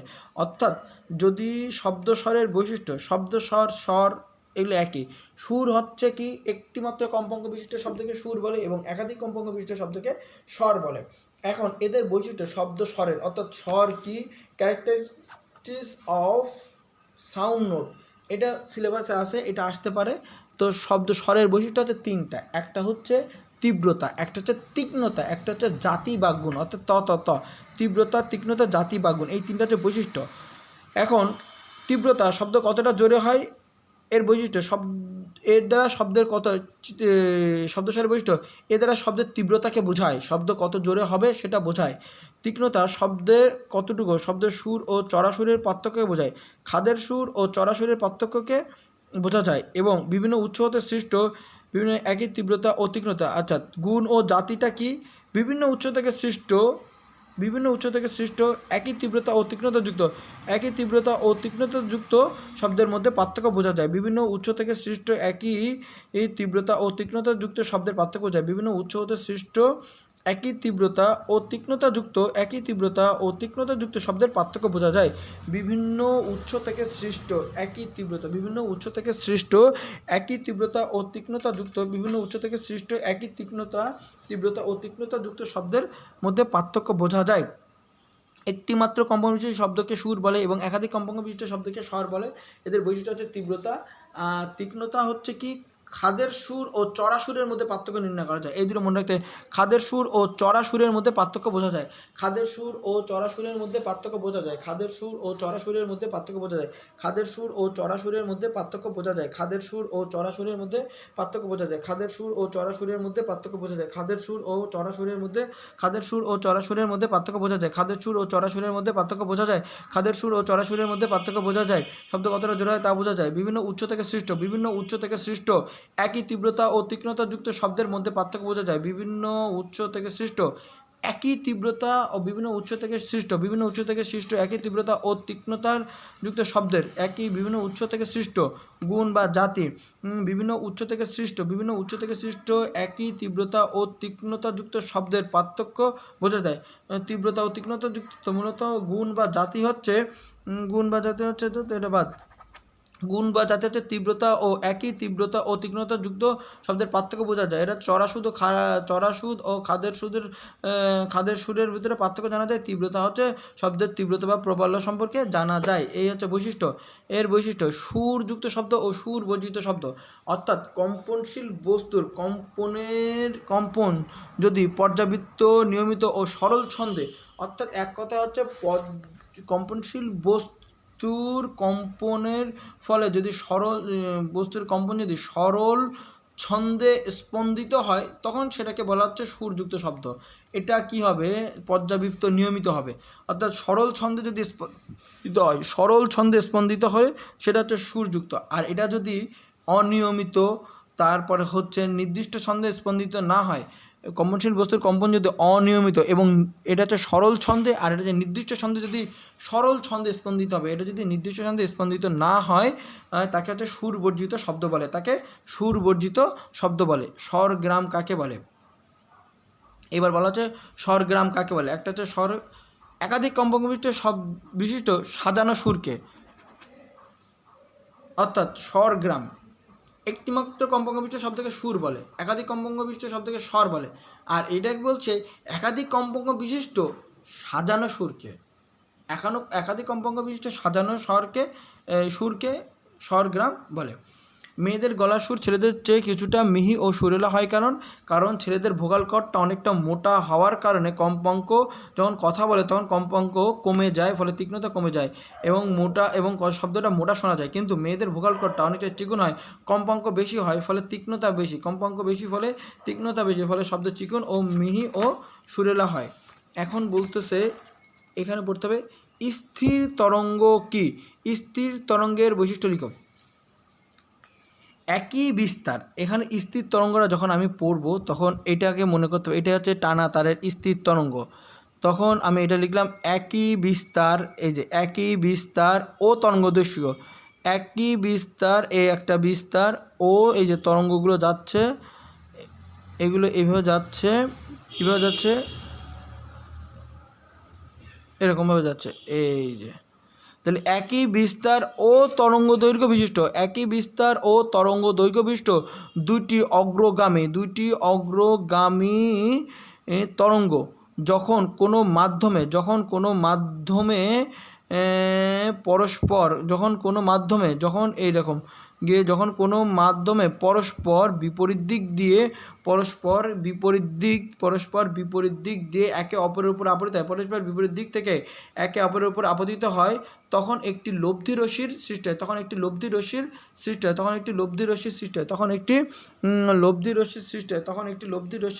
সৃষ্টি হয়, যাকে স্থির তরঙ্গ বলে। আচ্ছা, একই বিস্তার ও তরঙ্গ দৈর্ঘ্য বিশিষ্ট একই বিস্তার ও তরঙ্গ দৈর্ঘ্য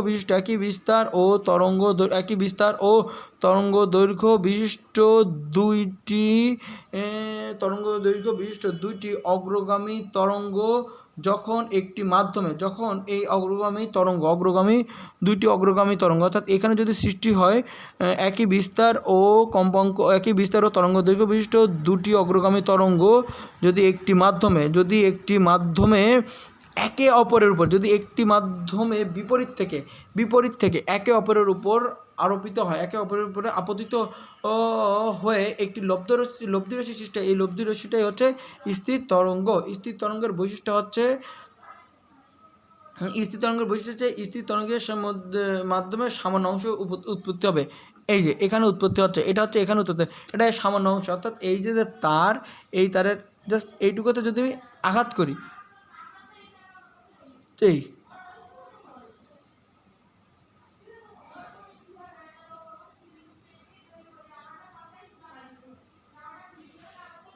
তাহলে এটা যখন আঘাত করবো তখন এটা বলে কি হবে, এটা এরকম করে কম্পনের সৃষ্টি হচ্ছে। তো আমরা যদি এটা খুব অল্প এই কি বলে এর উৎপত্তি, স্থির তরঙ্গের উৎপত্তি সামান্য অংশে উৎপন্ন হয়। স্থির তরঙ্গ এই যে মাধ্যমের সামান্য অংশে সৃষ্টি হয়। এই তরঙ্গ শুধু স্পন্দিত হতে থাকে, কোনো দিক প্রবাহিত হয় না। এই তরঙ্গটা যে এর ভিতরেই থাকবে, এর ভিতরে যাবে, এরকম সামনের দিকে যাবে না। অর্থাৎ আমি যে এইটুকু দিলাম, এখানে এরকম কম্পন যাবে, এটা একটি নির্দিষ্ট অংশ শুধু স্পন্দিত। এটা এই তরঙ্গ, এই যে স্থির তরঙ্গ নির্দিষ্ট অংশেই কম্পিত হতে থাকে, কোনো দিকে অগ্রসর হয় না, এটা কোনো দিকে অগ্রসর হয় না। তরঙ্গের যে বিন্দুতে এটা মনে রাখতে, তরঙ্গের যে বিন্দুতে বিস্তার সর্বাধিক সেটা হচ্ছে সুস্পন্দ বিন্দুর, এবং তরঙ্গের যে বিন্দুতে বিস্তার সর্বনিম্ন এটা হচ্ছে নিস্পন্দ বিন্দু। তরঙ্গ যে স্থানে উৎপন্ন হয় সেই স্থানে ফিরে আসে।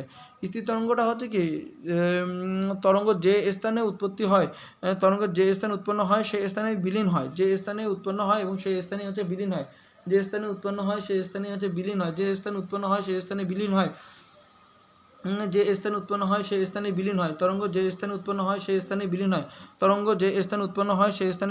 হয়। যে তরঙ্গ কেবল স্থির তরঙ্গের যে বিন্দুতে বিস্তার সর্বাধিক সেটাই হচ্ছে সুস্পন্দ বিন্দু, এবং তরঙ্গের যে বিন্দুতে বিস্তার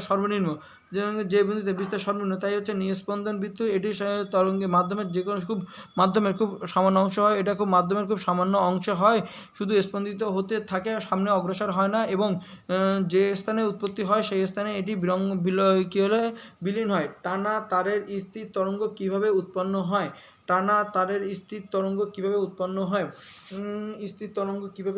এটা খুবই ইম্পর্টেন্ট কোশ্চেন। স্থির তরঙ্গ কাকে বলে? স্থির তরঙ্গ যদি বলে তখন আমি প্রথমে এরকম করে আঁকা নিব, তারপরে হচ্ছে এরকম করে আঁকা নিব, এই মাঝখানে এইটুকু হচ্ছে স্থির তরঙ্গ হচ্ছে। তো একই বিস্তার ও তরঙ্গ দৈর্ঘ্য বিশিষ্ট দুটি অগ্রগামী তরঙ্গ একটি মাধ্যমে, এইটাই হচ্ছে পুরোটাই মাধ্যম। একটি মাধ্যম বলতে বাতাস মাধ্যম, এখানে কোনো মাধ্যম নাই।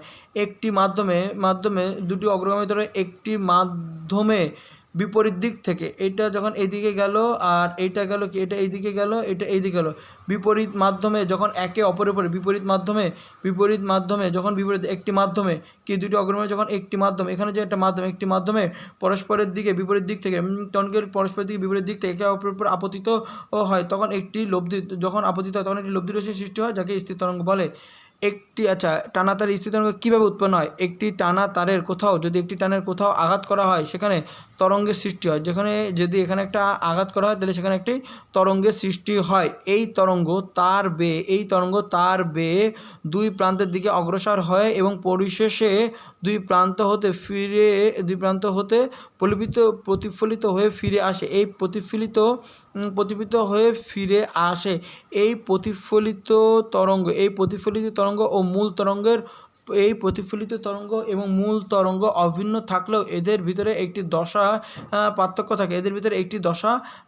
থাকে। এই দুটি তরঙ্গ মিলিত হয়ে স্থির তরঙ্গ সৃষ্টি করে। এই দুটি তরঙ্গ মিলিত হয়ে স্থির তরঙ্গ তৈরি করে। এই তরঙ্গ তারের বাইরে যায় না, তাদের মধ্যে পর্যায়ক্রমে উৎপন্ন ও বিলুপ্ত হয়। কীভাবে হয়, একটি টানা তারের কোনো অংশে আঘাত করলে সেখানে একটি কম্পনের সৃষ্টি হবে। এই কম্পন তার সামনের দিকে অগ্রসরমান হয়ে কোনো মাধ্যমে আঘাত পেয়ে আবার পুনরায় প্রতিফলিত হয়ে ফিরে আসে। এই প্রতিফলিত তরঙ্গ এবং মূল তরঙ্গের ভিতরে কোনো পার্থক্য না থাকলেও এদের ভিতরে একটি দশা পার্থক্য থাকে।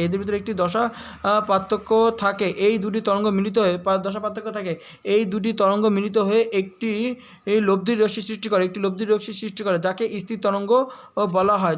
এই দুটি তরঙ্গ একসাথে মিলিত হয়ে একটি স্থির তরঙ্গ সৃষ্টি করে। বলছে স্থির তরঙ্গের নিস্পন্দ বিন্দু এবং সুস্পন্দ বিন্দু কি? স্থির তরঙ্গের যে বিন্দুতে কণার বিস্তার শূন্য থাকে, স্থির তরঙ্গের যে বিন্দুতে এটা হচ্ছে স্থির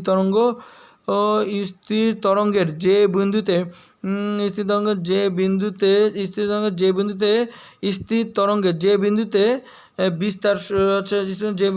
বিস্তার শূন্য থাকে, যে বিন্দুতে বিস্তার আছে শূন্য, স্থির তরঙ্গের যে বিন্দুতে বিস্তার নিম্ন সেটাই হচ্ছে নিস্পন্দ বিন্দু নিম্ন, এবং স্থির তরঙ্গের যে বিন্দুতে বিস্তার সর্বাধিক তাকে হচ্ছে সুস্পন্দ বিন্দু বলে। অগ্রগামী তরঙ্গ কোনো পদার্থে, এটা হচ্ছে অগ্রগামী তরঙ্গ, কোনো পদার্থে যদি আমি আঘাত করি তাহলে যে তরঙ্গ এক স্থান হতে অন্য স্তরে ক্রমাগত সম্মুখ দিকে অগ্রসর, যেমন জলের শব্দ অগ্রগামী তরঙ্গ, অর্থাৎ অগ্রর দিকে গড়াবে। এই আমি যদি এটা হচ্ছে পুকুর, এখানে যদি জলের পানি দেয় তাহলে এইভাবে আঘাত থাকবে। অর্থাৎ যে কোনো স্থানে আঘাত করলে সৃষ্ট তরঙ্গ যদি এক স্তর থেকে অন্য স্তরে ক্রমশ অগ্রমান হতে থাকে তখন সেই ধরনের তরঙ্গকে অগ্রগামী তরঙ্গ বলে। স্থির তরঙ্গ অগ্রগামী তরঙ্গের হচ্ছে পার্থক্য। আচ্ছা, যেমন পুকুরের পানিতে আঘাত করলে যে তরঙ্গ সৃষ্টি হয় তার সামনের দিকে ক্রমাগত অগ্রসর হয়ে থাকে, একে বলে অগ্রগমান। আচ্ছা, স্থির তরঙ্গ যে স্থানে উৎপত্তি হয় সেই স্থানে শেষ হয়, বিলীন হয়, এবং তরঙ্গ এক স্তর থেকে অন্য স্তরে পর্যায়ক্রমে অগ্রসরমান হয়। প্রতি পূর্ণ কম্পনে কণাগুলো দুইবার স্থির অবস্থায় প্রাপ্ত হয়, কখনো এরা স্থির প্রাপ্ত হবে না, মাধ্যমের ভিতরে স্থিরভাবে অবস্থান করে। স্থির তরঙ্গ কি? এটা সামনের দিকে, এটা মূল পার্থক্য হচ্ছে এটা হচ্ছে সামনের দিকে অগ্রসর হয়, এটা হচ্ছে সামনে অগ্রসর হয়, কখনো স্থির অবস্থায় প্রাপ্ত হবে না। একটি পূর্ণ কম্পনে একটি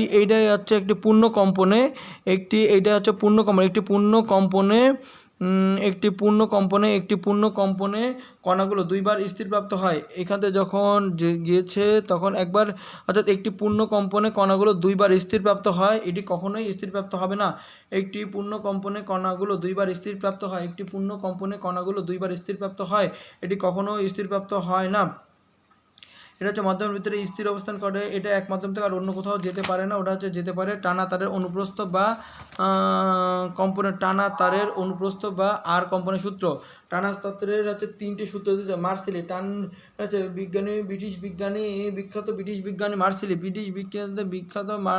মার্সেলি টানা তারের আর সর্বপ্রথম টানা তারের অনুপ্রস্থ বা আর তরঙ্গের কম্পনের সূত্র দিয়েছেন। তার মধ্যে তিনটি সূত্র হচ্ছে, প্রথমটা হচ্ছে দৈর্ঘ্যের সূত্র, তারপর হচ্ছে টানের সূত্র, তারপর হচ্ছে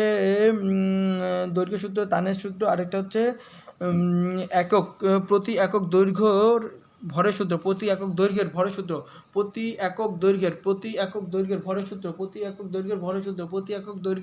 হচ্ছে ভরের সূত্র। তিনটি সূত্র হচ্ছে দৈর্ঘ্যের সূত্র, টানের সূত্র। দৈর্ঘ্যের সূত্র হচ্ছে কি এল, টানের সূত্র হচ্ছে টি, এবং হচ্ছে কি প্রতি একক দৈর্ঘ্যের ভরের সূত্র, হচ্ছে এমন, প্রতি একক দৈর্ঘ্যের ভরের সূত্র হচ্ছে এমন। তাহলে টানের সূত্র, এখন দৈর্ঘ্যের সূত্র অনুযায়ী কোনো কম্পমান তারের টান ও প্রতি একক দৈর্ঘ্যের ভর যদি স্থির থাকে তাহলে টানা তারের অনুপ্রস্থ বা আর তরঙ্গ কম্পন দৈর্ঘ্যের কী হবে? প্রথম হচ্ছে দৈর্ঘ্যের সমানুপাতিক, তখন দৈর্ঘ্যের কী হবে? দৈর্ঘ্যের ব্যস্তানুপাতিক। প্রথমটা হচ্ছে দৈর্ঘ্যের ব্যস্তানুপাতিক, প্রথমটা হচ্ছে দৈর্ঘ্যের ব্যস্ত আনুপাতিক, প্রথমটা হচ্ছে তার দৈর্ঘ্যের ব্যস্ত আনুপাতিক হবে, অর্থাৎ এটা প্রথমটা হবে তার ব্যস্ত আনুপাতিক, অর্থাৎ প্রথমে এই দুটো যদি হবে, অর্থাৎ কোনো কম্পনশীল বস্তুর কোনো কম্পমান তারের, অর্থাৎ টানা তার বলতে হচ্ছে না কোনো কম্পমান তারের, কোনো টানা তার বা কোনো কম্পমান তারের, টানা মানে কোনো কম্পমান তারের এর দৈর্ঘ্য, কোনো কম্পমান তারের টান এবং প্রতি একক কোনো টান ও প্রতি একক দৈর্ঘ্যের ভর যদি স্থির থাকলে টানা তারে আর তরঙ্গের কম্পাঙ্ক, টানা তারে আর তরঙ্গের কম্পাঙ্ক কী হবে, তার দৈর্ঘ্যের ব্যস্তানুপাতিক, তার কি দৈর্ঘ্য, তার দৈর্ঘ্যের হচ্ছে ব্যস্তানুপাতিক, তার দৈর্ঘ্যের ব্যস্তানুপাতিক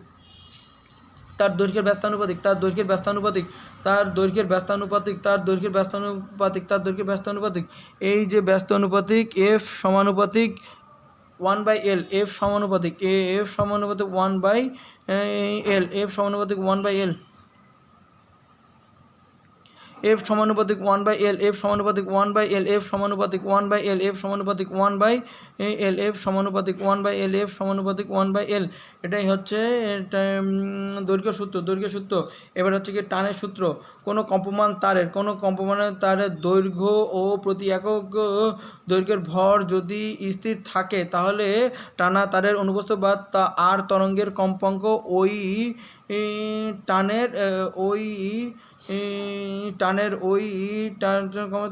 টানের কী হবে বর্গমূলের সমানুপাতিক, এটা হচ্ছে বর্গমূলের সমানুপাতিক, এটা হচ্ছে একটা হচ্ছে প্রথমটা হচ্ছে ব্যস্ত অনুপাতিক, এটা হচ্ছে বর্গমূলের সমানুপাতিক, এটা হচ্ছে বর্গমূলের সমানুপাতিক, অর্থাৎ এফ ইজিক্যাল টু কম্পাঙ্ক ফ্রিকোয়েন্সি ইজিক্যাল টু বর্গমূলের সমানুপাতিক, এটা হচ্ছে এর বর্গমূলের সমানুপাতিক। তাহলে কিসের টানের বর্গমূলের সূত্রপাত টিদের অনুপাতিক। এবার প্রতি একক দৈর্ঘ্যের বল যদি কোনো কম্পমান তারের দৈর্ঘ্য ও টান স্থির থাকে তাহলে টানা তারের অনুপ্রস্থ বা আর তরঙ্গের কম্পাঙ্ক প্রতি একক দৈর্ঘ্যের ভর এর ব্যস্তানুপাতিক, বর্গমূলের ব্যস্তানুপাতিক। প্রথমটা সমানুপাতিক, তারপর হচ্ছে ব্যস্তানুপাতিক, প্রথমটা ব্যস্তানুপাতিক, তারপরটা হচ্ছে কি বর্গের সমানুপাতিক, এবার হচ্ছে বর্গের ব্যস্তানুপাতিক, বর্গমূলের সমানুপাতিক, এটা হচ্ছে বর্গমূলের ব্যস্তানুপাতিক। এফ ইজিক্যাল টু 1/L, এটা হচ্ছে প্রথমে হচ্ছে টানা তারের থাকলে হচ্ছে দৈর্ঘ্য তারপর টান, প্রথমে হচ্ছে দৈর্ঘ্য তারপর টান, তারপর হচ্ছে প্রতি একক ভরের দৈর্ঘ্যের সূত্র, প্রতি একক দৈর্ঘ্যের ভরের সূত্র, এটা হচ্ছে ব্যস্তানুপাতিক, এই তিনটে মনে রাখতে হবে। ব্যস্তানুপাতিক গেল। 40-এর পরে 41 হচ্ছে অনুপ্রস্থ বা আরও অনুদৈর্ঘ্য বা লাম্বিক তরঙ্গ কাকে বলে, অনুপ্রস্থ বা অনুদৈর্ঘ্য বা লাম্বিক তরঙ্গ কাকে বলে। অনুপ্রস্থ তরঙ্গ যে তরঙ্গ মাধ্যমের কণাগুলো প্রবাহের দিকের সাথে সমকোণে অগ্রসর হয় তাকে অনুপ্রস্থ বা তরঙ্গ বলে। যে তরঙ্গ মাধ্যমের কণাগুলো প্রবাহের দিকের সাথে সমকোণে অগ্রসরমান হয় তাকে অনুপ্রস্থ বা তরঙ্গ বলে। যে তরঙ্গ মাধ্যমের কণাগুলো প্রবাহের দিকের সাথে সমকোণে অগ্রসরমান হয় তাকে অনুপ্রস্থ বা তরঙ্গ বলে। এটা যেমন হচ্ছে পানির তরঙ্গ, অনুপ্রস্থ তরঙ্গ, পানির তরঙ্গ হচ্ছে অনুপ্রস্থ তরঙ্গ বা এবং অনুদৈর্ঘ্য বা হচ্ছে লাম্বিক তরঙ্গ। অনুপ্রস্থ এটা হচ্ছে প্রস্থের দিকে যাবে, অর্থাৎ পানির তরঙ্গ প্রস্থের দিকে যাবে, এই যে এইভাবে যাবে, এইভাবে প্রস্থের দিকে যাবে, অর্থাৎ এখানে যখন পানি ফেললে এইটা আস্তে আস্তে এদিক যাচ্ছে না, এটা কিন্তু আস্তে আস্তে এই দিকে যাচ্ছে, এইভাবে অনুপ্রস্থ তরঙ্গ। অর্থাৎ পানির তরঙ্গ হচ্ছে পানিতে কোনো আঘাত করলে এটাই হচ্ছে অনুপ্রস্থ তরঙ্গ। কোনো তরঙ্গের মাধ্যমে কণাগুলো প্রবাহের দিকের সাথে কোনো মাধ্যমের কণাগুলো, কোনো তরঙ্গ মাধ্যম, এটা হচ্ছে তরঙ্গ মাধ্যমের কণাগুলো প্রবাহের দিকের সাথে সমকোণে সমকোণে অগ্রসরমান হলে তাকে অনুপ্রস্থ বা তরঙ্গ বলে। যে তরঙ্গ মাধ্যমের কণাগুলো এটা হচ্ছে তরঙ্গ মাধ্যম, যে তরঙ্গ মাধ্যমের কণাগুলো তরঙ্গ মানের কণাগুলো, অর্থাৎ পুকুরে দিলাম এটা হচ্ছে এই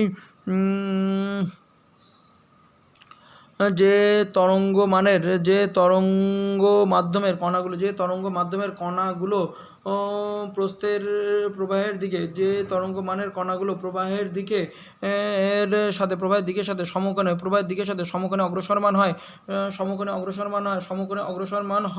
তাকে অনুপ্রস্থ বা আর কম্পন বলে তাকে অনুপ্রস্থ বা আর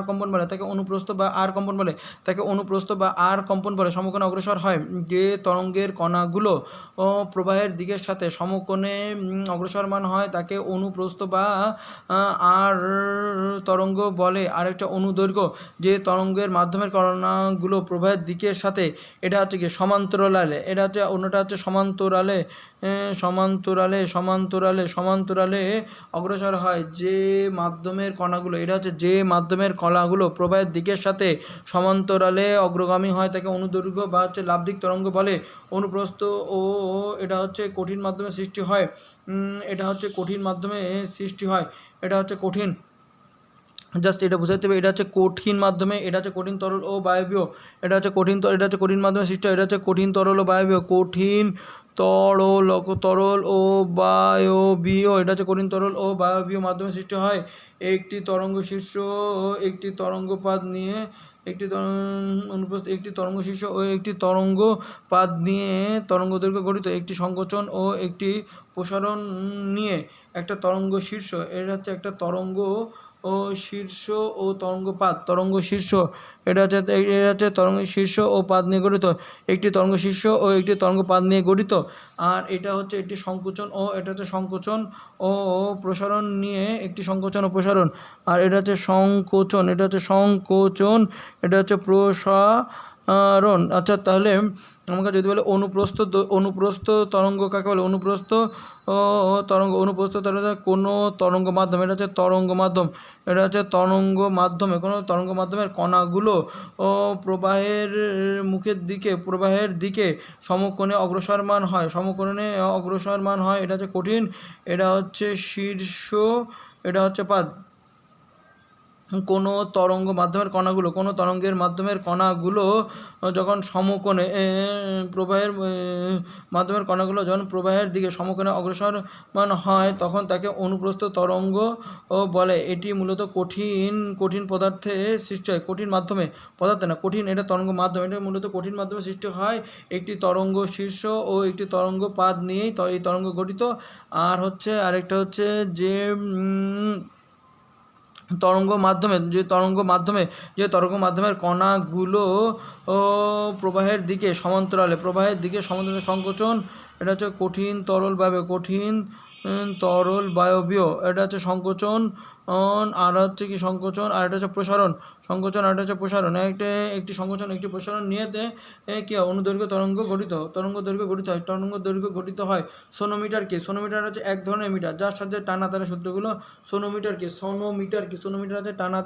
এক ধরনের মিটার যার সাথে টানা তারের সূত্রগুলো ব্যাখ্যা করা হয় সোনোমিটার হচ্ছে এক ধরনের মিটার যার সাহায্যে টানা তারের সূত্রগুলো ব্যাখ্যা করা সোনোমিটার হচ্ছে এক ধরনের মিটার যার সাহায্যে টানা তারের সূত্রগুলো ব্যাখ্যা করা সূত্রগুলো ব্যবহার করা হয়। বিট বা স্বরকম্প কি? এটা হচ্ছে বিট সময়ের সাথে সাথে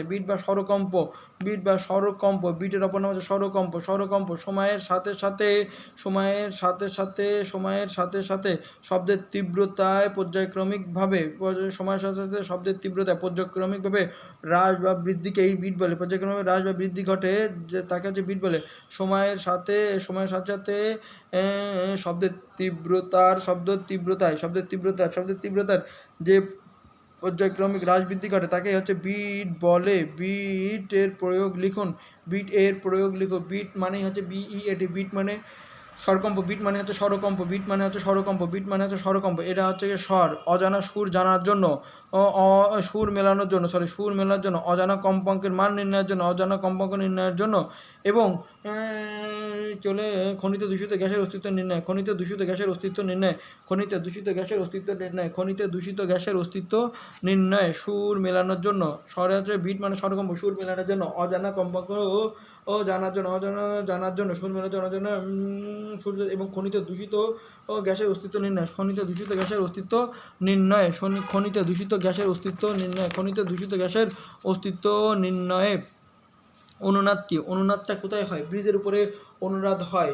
কোনো একটা নির্দিষ্ট কম্পনশীল বস্তুর উপরে, কোনো কম্পনশীল বস্তুর উপর, কোনো একটা কম্পনশীল বস্তু, যেমন একটা ব্রিজ একটা কম্পনশীল বস্তুর উপরে প্রযুক্ত পর্যায়বৃত্ত বল প্রয়োগ করলে,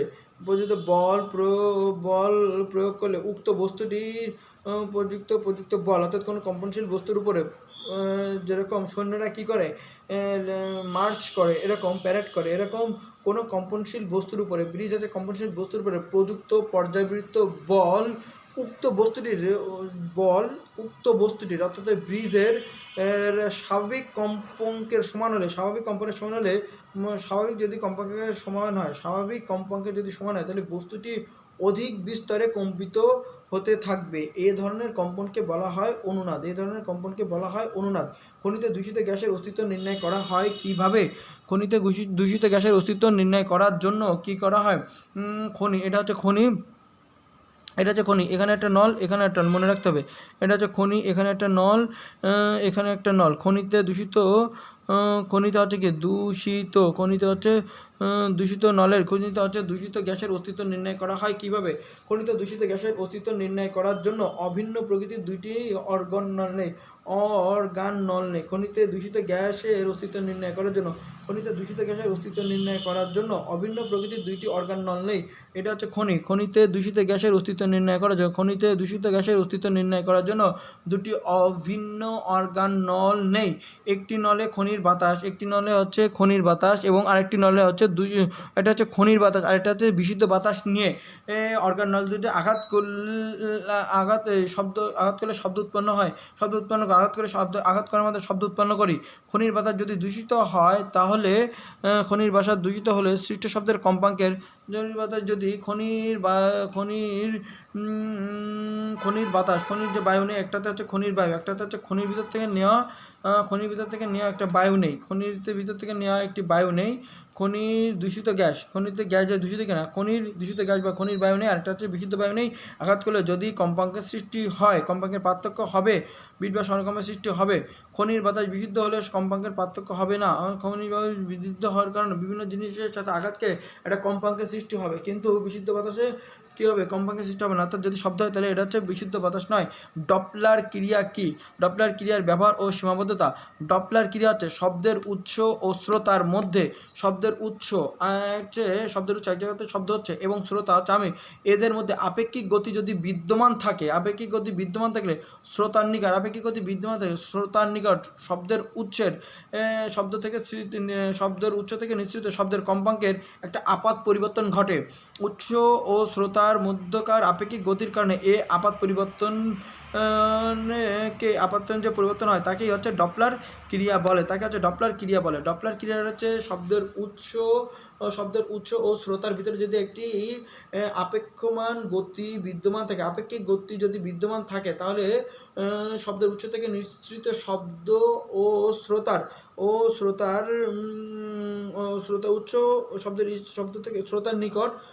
নিকট শব্দের উৎস থেকে নিঃসৃত যে শব্দ, এই শব্দের যে কম্পাঙ্কের একটি কি আপাত পরিবর্তন ঘটবে। এই আপাত পরিবর্তনকে বলা হচ্ছে ডপলার ক্রিয়া। একটা শ্রোতার নিকট ওই শব্দটার একটা আপাত পরিবর্তন হবে, এটাকে বলা হচ্ছে ডপলার ক্রিয়া। এটাকে বলা হয় ডপলার ক্রিয়া। ডপলার ক্রিয়া দ্বারা আমরা কি বোঝাচ্ছি? ডপলার ক্রিয়া দ্বারা আমরা কি বলছি?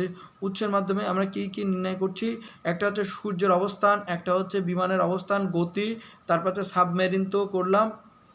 ডপলারের দিয়ে হচ্ছে রাডারের পরে আছে অ্যাম্বুলেন্স। রাডারের মাধ্যমে যে সকল বস্তু শনাক্ত করা হয়, তাদের গতি নির্ণয়ের জন্য ডপলার ক্রিয়া ব্যবহার করে। অ্যাম্বুলেন্সের সাইরেনের জন্য এটা ব্যবহার করা হয়। অ্যাম্বুলেন্স আছে, এগুলো হচ্ছে রাডার ছাড়া স্যাটেলাইট আছে, বস্তুর কম্পন নির্ণয়ে এটা ব্যবহার করা হয়।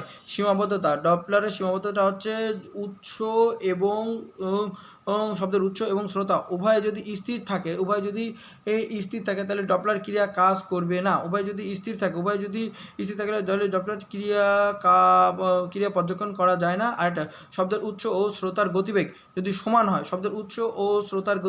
সমান হয়, তাহলে ডপলার ক্রিয়া কাজ করবে না। ডপলার ক্রিয়ার কিছু সীমাবদ্ধতা আছে, এখানে ডপলার ক্রিয়ার প্রভাব, যদি ডপলার ক্রিয়ার প্রভাব হচ্ছে আমি যদি মার্ক অনুযায়ী 6 থেকে, যেরকম শব্দের উৎস, এটা যদি এইভাবে পড়ি, আচ্ছা, চিকিৎসার সাথে ডপলার ক্রিয়ার প্রয়োগ কি? ডপলার ক্রিয়ার সাথে মানবদের রক্ত প্রবাহের দ্রুতি, চিকিৎসা খাতে মানবদের রক্ত প্রবাহের দ্রুতি নির্ণয় করা, মানবদের রক্ত প্রবাহের দ্রুতি নির্ণয় করা হয়। এখন ডপলার ক্রিয়ার প্রভাব হচ্ছে যদি শব্দের শ্রোতা যদি দাঁড়ায় থাকে এবং শব্দের উৎস যদি শ্রোতার দিকে গতিশীল অবস্থায় আসে, তাহলে কি শ্রোতা শব্দটি জোরে শুনবে। যদি শ্রোতা এবং শব্দের উৎস যদি একই দিকে গতিশীল অবস্থায় যেতে থাকলে শব্দটি আরও দ্রুত শুনবে। যদি শ্রোতা এবং উৎস বিপরীত দিকে যেতে থাকে তাহলে কি আস্তে শুনবে, এইভাবে আস্তে শুনবে। এখন যদি বলা হয় উৎস থেকে শব্দ হচ্ছে শ্রোতা যদি যেতে থাকে তাহলে কি আস্তে শুনবে। উৎস ঠিক আছে, শ্রোতা যদি এই দিকে যেতে চায় কম শুনতে পারবে। এইভাবে এটাই হচ্ছে ডপলারের প্রভাব। এখন বলছে তিয়া প্ল্যাটফর্মে দাঁড়িয়ে আছে শব্দের বেগের চেয়ে, একটা প্ল্যাটফর্মে দাঁড়িয়ে আছে, শব্দের বেগের চেয়ে বেশি বেগে এগিয়ে আসছে একটা ট্রেন। শব্দের যে বেগ তার চেয়ে, এটা হচ্ছে শব্দের বেগ, এটা হচ্ছে ট্রেনের বেগ। তাহলে এইভাবে যদি যায় শব্দের বেগ, এটা হচ্ছে ট্রেনের বেগের চেয়ে বেশি জোরে আসছে, ট্রেন বেশি জোরে আসছে, তার বন্ধুকে আসছে ট্রেনে তার বন্ধু আসছে। তিহার কাছ থেকে কিছু দূরে থাকা অবস্থায় বন্ধুটি তিহা বলে চিৎকারে ডাকলো। প্ল্যাটফর্মে দাঁড়ানো বন্ধু কী শুনবে? সে যখন তিহা বলছে তখন এটা হাতি শুনবে, তিয়া হাতি শুনবে, কারণ তিয়ার বন্ধু যখন তাকে ডাকার জন্য বলবে, তার 0.2 সেকেন্ড পরেই, অর্থাৎ তার কিছুক্ষণ পরে হা বলবে। যখন বলবে তারপরে হা বলবে, যখন বলবে তখন তার শব্দের কম্পাঙ্ক, অর্থাৎ শব্দটি মাধ্যমে ছড়িয়ে গেছে এবং এটির গতির থেকে ট্রেনের গতি বেশি হওয়ায় এই তিটা পরবর্তীতে যখন হা বলবে তখন এই শব্দটি হা এর পিছনে চলে যাবে, অর্থাৎ এইটা তার বন্ধুর কাছে হাতির শোনাবে। স্টেশনের দিকে এগিয়ে আসা একটি ট্রেনের হুইসেলের আওয়াজ এবং স্টেশন ছেড়ে যাওয়ার আওয়াজের পার্থক্য কী? স্টেশনের দিকে এগিয়ে আসছে একটি ট্রেনের হুইসেলের আওয়াজ এবং স্টেশন ছেড়ে যাওয়ার আওয়াজের পার্থক্য কী? স্টেশনের দিকে এগিয়ে আসা একটি ট্রেনের হুইসেলের আওয়াজ স্টেশন ছেড়ে যাওয়া একটি ট্রেনের হুইসেলের আওয়াজের থেকে বেশি, অর্থাৎ যেটা আসবে সেটা বেশি। স্টেশনের দিকে এগিয়ে আসা একটি ট্রেনের হুইসেলের আওয়াজ স্টেশন ছেড়ে যাওয়া একটি ট্রেনের হুইসেলের আওয়াজের থেকে এর থেকে এটা বেশি, কারণ ডপলার ক্রিয়ারের মাধ্যমে এটি ব্যাখ্যা করা যায়। ডপলার ক্রিয়ার মাধ্যমে শ্রোতা স্থির থাকলে এবং শব্দের উৎস শ্রোতার দিকে গতিশীল অবস্থায় আসতে থাকলে শব্দ জোরে শোনা যাবে। অপরদিকে শ্রোতা স্থির থাকলে এবং শব্দের উৎস শ্রোতার বিপরীত দিকে গতিশীল অবস্থায় গেলে কী করলে শব্দ আস্তে শোনা যাবে। প্রতিধ্বনি কি? প্রতিধ্বনি কীভাবে সৃষ্টি হয়? প্রতিধ্বনি হচ্ছে কোনো উৎস হতে সৃষ্ট শব্দ যদি দূরবর্তী কোনো মাধ্যমে বাধা পেয়ে উচ্চের নিকট ফিরে আসে, কোনো উৎস হতে সৃষ্ট শব্দ যদি দূরবর্তী কোনো মাধ্যমে বাধা পেয়ে উচ্চের নিকট ফিরে আসে, তখন মূলধ্বনির যে পুনরাবৃত্তি হয় তাকে শব্দের প্রতিধ্বনি বলে। শব্দের উৎস থেকে সৃষ্ট শব্দ যদি কোনো শব্দের উৎস থেকে, মনে করে আমি এখান থেকে কথা বলছি, শব্দের উৎস থেকে সৃষ্ট শব্দ যদি দূরবর্তী কোনো মাধ্যমে ফিরে এসে কোনো মাধ্যমে বাধা পেয়ে উৎসের নিকট আবার ফিরে আসে, তখন মূলধ্বনির যে পুনরাবৃত্তি হয় তাকেই হচ্ছে প্রতিধ্বনি বলে। প্রতিধ্বনি সৃষ্টি হয় কী করে? মূলত প্রতিধ্বনির জন্য দুটি শর্ত আছে। একটা হচ্ছে শ্রোতা এবং উৎসর, অর্থাৎ প্রতিফলকের একটি নির্দিষ্ট দূরত্ব থাকতে পারে, যেটা 16.6 মিটারের বেশি, এবং শব্দের উৎপন্ন এবং প্রতিধ্বনির মধ্যে মূলধ্বনি ও প্রতিধ্বনি শোনার মধ্যে একটি ন্যূনতম সময়ের ব্যবধান থাকতে হবে, যেটা হচ্ছে 0.1 সেকেন্ড। এখন এখানে হচ্ছে উৎস থেকে গিয়ে এখানে প্রতিফলক, এটা হচ্ছে দেয়াল, এখানে চলে আসতেছে, এটা হচ্ছে এদের দূরত্ব। ধরি ইউ অবস্থানে শব্দের উৎস এবং ডব্লিউ অবস্থানে হচ্ছে প্রতিফলক রাখা আছে, ইউ অবস্থান থেকে ডব্লিউ এর দূরত্ব হচ্ছে ডি। এখন ইউ অবস্থান থেকে শব্দ উৎপন্ন করলে ডব্লিউ প্রতিফলকে বাধা পেয়ে তা পুনরায় ইউ অবস্থানে ফিরে আসলে প্রতিধ্বনি শোনা যাবে। প্রতিধ্বনি শোনার জন্য উৎস ও প্রতিফলকের মধ্যবর্তী দূরত্ব কত? প্রতিধ্বনি শোনার জন্য উৎস ও প্রতিফলকের এই দুটো হচ্ছে 16.6 মিটারের বেশি হওয়া প্রয়োজন। প্রতিধ্বনির সাহায্যে কীভাবে কূপের গভীরতা নির্ণয় করা যায়? যায় হাইড্রোফোন নামক একটি শব্দগ্রাহী যন্ত্র জলের সামান্য গভীরতায়, অর্থাৎ এখানে বলা হচ্ছে হাইড্রোফোন এবং ডিনামাইট প্রতিধ্বনি কূপের গভীরতা নির্ণয় করার জন্য একটা হাইড্রোফোন, এটা মনে করো একটা কূপ, এটা হচ্ছে একটা কূপ, এখানে এটা হচ্ছে ডিনামাইট, এটা হচ্ছে হাইড্রোফোন। এখন হাইড্রোফোন এবং ডিনামাইটকে আমি কি করছি, গভীরতায় ডুবাচ্ছি, কিছু গভীরতায় আমি ডুবাচ্ছি, হাইড্রোফোনকে আমি কিছু গভীরতায় ডুবাচ্ছি, কূপের গভীরতায় সামান্য গভীরতায় ডুবাচ্ছি, ডিনামাইটকে বিস্ফোরণ করলাম, ফলে এখান থেকে যে শব্দটা হলো এই শব্দটা কূপের তলদেশ থেকে প্রতিফলিত হয়ে ফিরে আসার সময়ের ব্যবধানের গভীরতা মাপা হয়। অর্থাৎ ওখানে যখন শব্দ বিস্ফোরণের যখন ঘটনা হলো সেখানে যে একটা শব্দ হলো, এই শব্দ এবং তলায় আঘাত করে প্রতিফলিত হয়ে আসার যে শব্দটা আসলো, এই দুটোর পার্থক্য থেকেই হচ্ছে ব্যবধানের সাহায্যে গভীরতা মাপায়। এটা মূলত হাইড্রোফোন নামক শব্দগ্রাহী যন্ত্রের সাহায্যে করা হয়। কূপের গভীরতা, এখন কূপের গভীরতা যদি সূত্রের কথা বলে তখন সূত্রের জন্য সূত্র আছে 2h = v × t, 2h = v × t। ধরি কূপের গভীরতা হচ্ছে h = গভীরতা এবং v হচ্ছে শব্দের বেগ এবং সময় হচ্ছে শব্দের গতি হচ্ছে v এবং সময়ের পার্থক্য, অর্থাৎ মধ্যবর্তী সময়, অর্থাৎ মূলধ্বনি ও প্রতিধ্বনি সময়ের পার্থক্য। এখন যেহেতু শব্দটি উৎস থেকে সৃষ্টি হয়ে প্রতিফলক পর্যন্ত গিয়ে আবার উৎসে পৌঁছাবে, অর্থাৎ দুইবার অতিক্রম করবে, ওই পথ দুইবার অতিক্রম, সুতরাং টিএইচ সূত্র অনুযায়ী এটা, অর্থাৎ ভি এবং টি এর মান বসিয়ে আমি এটা পাই। ঠিক আছে, প্রতিধ্বনির ব্যাপার, প্রতিধ্বনির সাথে কূপের গভীরতা নির্ণয় করা যাবে, সমুদ্রের গভীরতা নির্ণয় করা যাবে, দূষিত খনিজ পদার্থ পাওয়া যাবে, সাবমেরিনের অবস্থান যাওয়া যাবে, ডুবোজাহাজের অবস্থান যাওয়া যাবে এবং প্রতিধ্বনির সাহায্য হচ্ছে বাদুড়ের অন্ধকার পথ চলে।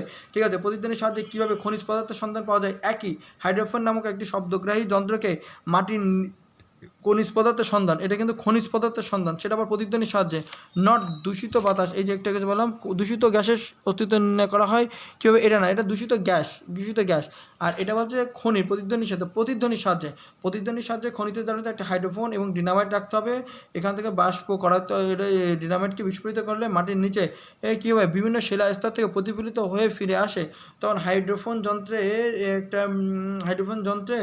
প্রতিফলিত হয়ে আসে, হাইড্রোফোন যন্ত্রের সাহায্যে ধরা হয়, হাইড্রোফোন যন্ত্রের সৃষ্টি একটা লেখচিত্র সৃষ্টি করে, হাইড্রোফোন যন্ত্রে একটা লেখ সৃষ্টি হয়, সেখান থেকে আমি খনিজ পদার্থের সন্ধান জানতে পারবো। সমুদ্রের গভীরতা কীভাবে মাপা হয়, সমুদ্রের গভীরতা মাপার জন্য লাগে ফ্যাথোমিটারকে কী করা হয়, ফ্যাথোমিটারকে সমুদ্রের পানিতে ডুবিয়ে, এখানে হচ্ছে ফ্যাথোমিটার থেকে কি হাইড্রোফোন ও ফ্যাথোমিটারে পানি নিচে ডুবে ফ্যাথোমিটারের সাহায্যে কী হতে, ফ্যাথোমিটারের সাহায্যে আল্ট্রাসনিক তরঙ্গের উৎপন্ন করা হয়, আল্ট্রাসনিক যন্ত্র শব্দ করা হয় এবং এই যে আল্ট্রাসনিক শব্দ প্রতিফলিত হয়ে সমুদ্রের তলদেশে প্রতিফলিত ফিরে আসে, জাহাজে রক্ষিত ফিরে এসে কেবল হাইড্রোফোন যন্ত্রে কী করে, হাইড্রোফোন যন্ত্রে ধরা পড়ে সমুদ্রের তলদেশ থেকে তরঙ্গে, সমুদ্রের এখানে শব্দ যে নামে এই ফ্যাথোমিটারের সৃষ্ট শব্দ এবং সমুদ্রের তলদেশ থেকে প্রতিধ্বনি ফিরে আসা শব্দের মূল পার্থক্য থেকে হচ্ছে এর গভীরতা নির্ণয় করা হয়। কীভাবে শব্দের সাহায্যে নিমজ্জিত জাহাজের অবস্থান নির্ণয় করা হয়, হাইড্রোফোন ও ডিনামাইটকে পানির সামান্য নিচে ডুবিয়ে ডিনামাইটের বিস্ফোরণ ঘটানো হলে বিস্ফোরিত প্রতিশব্দ সমুদ্রের তলদেশ থেকে প্রতিধ্বনি হয়ে ফিরে এসে, কি বলছে, ডুবিয়ে ডিনামাইটের বিস্ফোরণ ঘটানো হলে বিস্ফোরিত যে প্রতিশব্দ সমুদ্রের তলদেশে প্রতিধ্বনিতে ফিরেছে হাইড্রোফোনে ধরা পড়বে, হাইড্রোফোনে স্বয়ংক্রিয় বৈদ্যুতিক ব্যবস্থায়, স্বয়ংক্রিয় বৈদ্যুতিক ব্যবস্থায় প্রতিধ্বনির লেখরূপ ফুটিয়ে তোলে, হাইড্রোফোন যন্ত্রে স্বয়ংক্রিয় বৈদ্যুতিক ব্যবস্থায় প্রতিধ্বনির সাহায্যে একটি লেখরূপ কী করবে, ফুটিয়ে তুলবে, যার সাহায্যে নিমজ্জিত জাহাজের অস্তিত্ব নির্ণয় করা যায়। এবার বহু প্রতিধ্বনি কি, উচ্চ থেকে সৃষ্ট শব্দ যদি একাধিক প্রতিফলক দ্বারা প্রতিফলিত হয়ে আবার উচ্ছে মূলধ্বনির পুনরাবৃত্তি ফিরে আসে, একাধিক প্রতিফলক দ্বারা প্রতিফলিত হয়ে উচ্ছে আবার যদি পুনরায় ফিরে আসে, মূলধ্বনির পুনরাবৃত্তি ফিরে আসে, দেখা যাচ্ছে বহু প্রতিধ্বনি বলে, যেরকম মেঘের শব্দ। ঘরের মধ্যে কথা বলে প্রতিধ্বনি শোনা যায় না, কারণ কি? ঘরের মধ্যে শোনার হচ্ছে শব্দ হলো শব্দের উচ্চ প্রতিফলকের মাঝে 16.6 মিটার বেশি দূরত্ব থাকতে হবে একটা, আর হচ্ছে মূলধ্বনি ও প্রতিফলিত শব্দের মাঝে 0.1 সেকেন্ডের ব্যবধান হতে হবে। এবং ঘরের মধ্যে যখন শব্দ করবো, মূল শব্দ আমাদের মস্তিষ্কে প্রায় 0.1 সেকেন্ড পর্যন্ত থেকে যায়। এই শব্দ আমাদের যখন আমরা কথা বলছি, তখন ওই শব্দটা আমাদের মুখ থেকে বেরোনোর সাথে সাথে আমাদের কানে গিয়ে এটা হচ্ছে আমাদের মস্তিষ্কে 0.1 সেকেন্ড থেকে যায়। তখন এই শব্দটা দেয়ালে গিয়ে প্রতিফলিত হয়ে এসে যখন আমাদের কানে প্রতিফলিত শব্দ হিসেবে পৌঁছায়, সেটা আর আমরা কান নিতে পারে না, কারণ ওই যে 0.1 সেকেন্ড আমাদের মস্তিষ্কে রেশ আছে। এই জন্য সেটা কি হচ্ছে, অন্য শব্দ আমাদের কানে পৌঁছালে মূল শব্দ প্রতিধ্বনির সাথে আলাদা করা যায় না। এছাড়া ঘরের ভিতরে শব্দগুলো না শোনার অন্যতম কারণ হলে সাধারণত ঘরের আকার 16.6 মিটার থেকে ছোট হয়, তাই প্রতিধ্বনি শোনা যাবে না। এখন বলা হচ্ছে ডাক্তারি স্টেথোস্কোপ কীভাবে কাজ করে। ডাক্তার যে স্টেথোস্কোপ দ্বারা ব্যবহার করে, তাতে দুটি নল থাকে। দুটি নল একসাথে মিলিত হয়ে একটি পাতলা পর্দা মিলিত থাকে, একটি পাতলা পর্দা যুক্তের সাথে লাগানো থাকে। এখন এই যন্ত্রটি ডাক্তারের স্টেথোস্কোপ ব্যবহার করে, যেখানে দুটি নল থাকে, এই দুটি নল কানে দেওয়া হয় এবং এই দুটি নল একত্রে একটি পর্দার সাথে মিলিত হয়, একটি পাতলা পর্দাযুক্ত যন্ত্রের সাথে মিলিত হয়। এই যন্ত্রটি যেখানে লাগা হয় না, সেখানে থেকে প্রতিফলিত শব্দ নলের মধ্যে দিয়ে কানে পৌঁছায়, সেখানে থেকে প্রতিফলিত শব্দ নলের মধ্যে কাছে পৌঁছায়, ডাক্তার তা শুনতে পায়। এতে শব্দ অনেক বেশি বিবর্ধিত করা হয় এতে শব্দকে অনেক বেশি বিবর্ধিত করা হয় যেন শরীরের ভেতরকার ক্ষীণ শব্দটিও জোরালোভাবে শোনা যায়। বাদুড় কীভাবে পথ চলে। অনেক সময় বাদুড়কে বৈদ্যুতিক লাইনে মৃত অবস্থায় ঝুলে থাকতে দেখা যায়। কেন? বাদুড় পথ চলার সময় আল্ট্রাসনিক শব্দ তৈরি করে। এই শব্দ সামনে কোনো বাধা থাকলে প্রতিধ্বনি হয়ে ফিরে আসে। বাদুড় মূলত শ্রবণাত্মক শব্দ বা আল্ট্রাসনিক শব্দ দিয়েই হচ্ছে পথ চলে। এই শব্দ সামনে কোনো বস্তু থাকলে, সামনে কোনো বাধা থাকলে প্রতিধ্বনি হয়ে ফিরে আসে। এর মাধ্যমে সামনে বাধা আছে মনে করে অন্য পথ দিয়ে এগিয়ে যায়। এভাবে বাদুড় অন্ধকার পথে কোনো কিছুর সাথে ধাক্কা না খেয়ে চলাফেরা করতে পারে। কিন্তু বৈদ্যুতিক তারগুলো এত চিকন ও সরু হওয়ার কারণে অনেক সময় এই আল্ট্রাসনিক শব্দগুলো ফিরে আসতে পারে না, বা ফিরে আসলেও তা বাদুড় সঠিকভাবেই তৎক্ষণাৎ তার অবস্থান নির্ণয় করতে ব্যর্থ হয়, ফলে অনেক সময় তারের সাথে আঘাত করে। এবার অনেক সময় এখানে ধনাত্মক তার ও ঋণাত্মক তার বাদুড়ের পাখনার সাথে বাড়ি লেগে যে একসাথে ধনাত্মক ও ঋণাত্মক তারে আঘাত লাগে, ফলে বিদ্যুৎ বর্তনী সম্পন্ন হয়। এজন্য বিদ্যুৎ প্রবাহের ফলে বাদুড় মারা যায়। শব্দ শোষণ বলতে কী বোঝায়? শব্দ তরঙ্গ শোষণ কি, এর ব্যবহার লিখুন। শব্দ শোষণ হচ্ছে উৎস হতে সৃষ্ট শব্দ কোনো মাধ্যমের মধ্যে দিয়ে প্রতিফলকে আঘাত করলে উৎস হতে সৃষ্ট শব্দ। আমি একটা শব্দ যখন উৎস হতে সৃষ্ট শব্দ কোনো মাধ্যমের মধ্য দিয়ে উৎস হতে সৃষ্ট যে শব্দ, আমি যেটা কোনো উৎস থেকে সৃষ্ট শব্দ, এই শব্দ যদি কোনো মাধ্যমের মধ্যে দিয়ে প্রতিফলকে আঘাত করলে শব্দ কিছু শক্তি, অর্থাৎ বলতে শব্দকে কীভাবে সৃষ্টি করব, কোনো উৎস থেকে যখন শব্দ সৃষ্টি হয় তখন তা মাধ্যম দ্বারা এবং প্রতিফলক দ্বারা শোষিত হয়। এই মাধ্যম দ্বারা ও প্রতিফলক দ্বারা শোষিত হওয়াকেই হচ্ছে শব্দ শোষণ বলে। শেষ।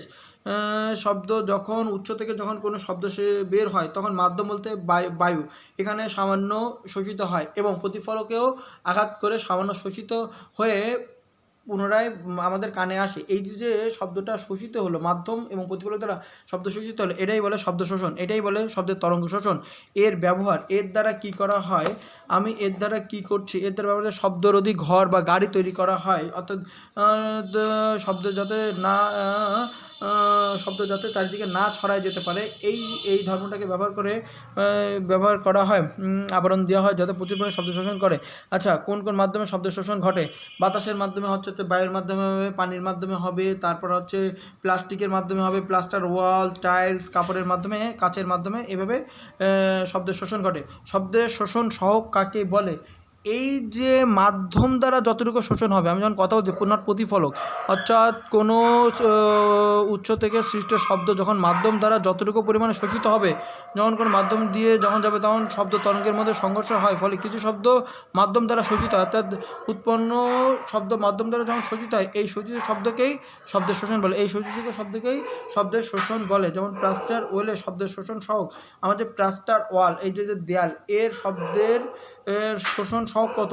0.01 থেকে 0.01, অর্থাৎ আমি যদি এরকম করি 1/100 থেকে 3/100, 1/100 থেকে 3/100, অর্থাৎ যে দেয়াল এটা হচ্ছে 1/100 থেকে 3/100, 1/100 থেকে 3/100। আমি যখন কথা বলছি তার মাত্র 1 ভাগ, 100টা কথার 1 ভাগ আছে দেয়াল শোষণ করবে। 100টা কথার থেকে 100% যদি কথা বলি এর 1 ভাগ দেয়াল অটোমেটিক্যালি শোষণ করবে।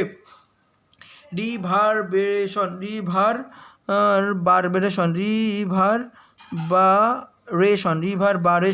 রিভারবারেশন বা অনুরণ কি, অনুরণন কি, রিভারবেরেশনের জন্য কি কি বিষয় বিবেচনা করতে হয়। রিভারবেরেশন হচ্ছে কি, শব্দের উৎস বন্ধ হওয়ার পরও রিভারবেরেশন অনুরণ হবে। শব্দের উৎস বন্ধ হওয়ার পরেও শব্দের উৎস বন্ধ হওয়ার পরেও কিছু সময় ধরে সৃষ্ট শব্দের পুনঃ সঞ্চালিত হওয়াকে, কিছু সময় ধরে সৃষ্ট শব্দের পুনঃ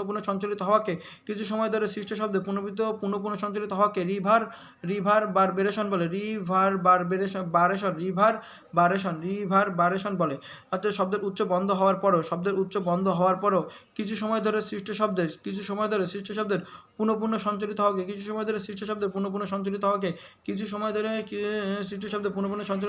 শব্দের উৎস বন্ধ হওয়ার পরেও কিছু সময় ধরে শব্দের উৎস বন্ধ হওয়ার পরেও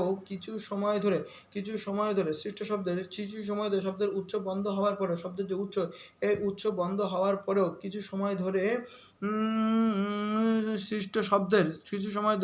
সৃষ্ট শব্দের পুনঃ সঞ্চালিত হওয়াকে আচ্ছা, গিটারের শব্দ টং করার পরে যে বন্ধ হয়ে গেছে, উৎস থেকে বন্ধ হয়ে গেছে, কিন্তু টুং এটা বলেছি মানে ঘরের ভিতরে বাচ্চা, অর্থাৎ শব্দের উৎস থেকে শব্দের উৎস বন্ধ হয়ে গেছে। শব্দের উৎস থেকে বন্ধ হওয়ার পরও সৃষ্ট শব্দের কিছু সময় ধরে সৃষ্ট শব্দের পুনঃ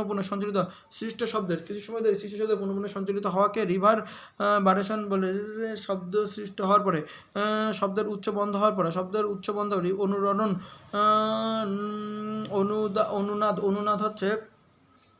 অনুনাদ হচ্ছে ব্রিজের উপরে মার্চ করা, আর অনুরণন হচ্ছে কি শব্দের অনুরণন হচ্ছে শব্দের উৎস থেকে শব্দ বন্ধ হওয়ার পরেও কোনো মাধ্যমে কিছু সময় ধরে সৃষ্ট পূর্বে সৃষ্ট শব্দের পুনঃ সঞ্চালিত হওয়াকে রিভারবারেশন বলে। যে সময়টুকু পর্যন্ত রিভারবেরেশন আমাদের মনে ক্রিয়াশীল থাকে সেটাই হচ্ছে রিভারবেরেশন টাইম বলা হচ্ছে। রিভারবেরেশন অনুরণন হচ্ছে কি শব্দের উৎস থেকে শব্দ বন্ধ হওয়ার পরেও কিছু সময় ধরে সৃষ্ট শব্দ পুনঃ সঞ্চালিত হওয়াকেই রিভারবারেশন বলে। রিভারবারেশন বলা হচ্ছে। রিভারবারেশনের সময় কী যখন এই অনুরণন যাতে না হয়, অর্থাৎ রিভারবারেশনের সময় কী বিষয় বিবেচনা রাখতে হবে, অর্থাৎ এই রিভারবারেশন যাতে না হয় সেক্ষেত্রে কী করতে হবে, বিল্ডিং যখন করতে হবে তখন বিল্ডিং লেআউট ডিজাইনের সময় খুব সাবধান থাকতে হবে। রুম যখন ডিজাইন করবো তখনও খুব সতর্কতার সাথে থাকতে হবে। রুমের উন্নত মানের শব্দ শোষক ও দেয়াল ও ফ্লোর ব্যবহার করতে হবে। করতে হবে। রুমের উন্নত মানের শব্দশোষক দেয়াল ও ফ্লোর ব্যবহার করতে হবে। জীবন্ত ঘর ও মৃত ঘর বলে। যে ঘরে অনুরণনের সৃষ্টি হয় না, যে ঘরে অনুরণনের জন্য শব্দতার সৃষ্ট হয় না তাকে হচ্ছে মৃত ঘর। জন্য তীব্রতা বেড়ে যায় জীবন্ত ঘর। যে ঘরে অনুরণনের জন্য মৃত ঘর। যে ঘরে অনুরণনের জন্য তীব্রতা শূন্য হয়ে যায়, শব্দের তীব্রতা অনুরণনের জন্য, যে ঘরে ওই অনুরণনের জন্য শব্দের তীব্রতা শূন্য, অনুরণন হচ্ছে ফলে শব্দের তীব্রতা শূন্য হয়ে যায়। অনুরণনের ফলে শব্দের তীব্রতা শূন্য হয়ে যায়, সেটা হচ্ছে মৃত ঘর। যে ঘরে অনুরণনের ফলে শব্দের তীব্রতা বৃদ্ধি পায় সেটা হচ্ছে অনুরণনের ফলে শব্দের তীব্রতা বৃদ্ধি পায় সেটা হচ্ছে জীবন্ত ঘর। লোকভর্তি হল ঘরে শূন্য ঘরের চেয়ে শব্দ ক্ষীণ হয় কেন? লোকভর্তি ঘরে মানুষ এবং তাদের পরিধেয় পোশাক দেয় শব্দ তরঙ্গ সংঘর্ষিত হয়ে শব্দের তীব্রতা কমে যায়। অন্যদিকে লোকশূন্য ঘরে কিছু না থাকে, শোষিত হয় না, ফলে শব্দ জন্য শোনা যায়। অকস্টিক হচ্ছে, এটা হচ্ছে অ্যাকাউন্টিংয়ের মধ্যে পদার্থবিজ্ঞানের একটি শাখা, যার মাধ্যমে কোনো ঘর বা বিল্ডিংয়ে কী হচ্ছে,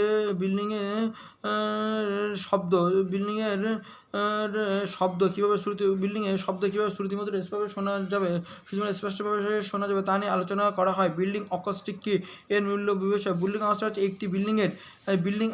একটি বিল্ডিংয়ের এক ঘর থেকে অন্য ঘরে শব্দ কীভাবে কম শোনা যাবে এবং ঘরের ভিতরকার শব্দ কীভাবে সুমধুর ও সুস্পষ্টভাবে শোনা যাবে তা নিয়ে আলোচনা করা হয়। উত্তম শব্দ উদ্রেককারী হলরুম কীভাবে তৈরি করা হয়।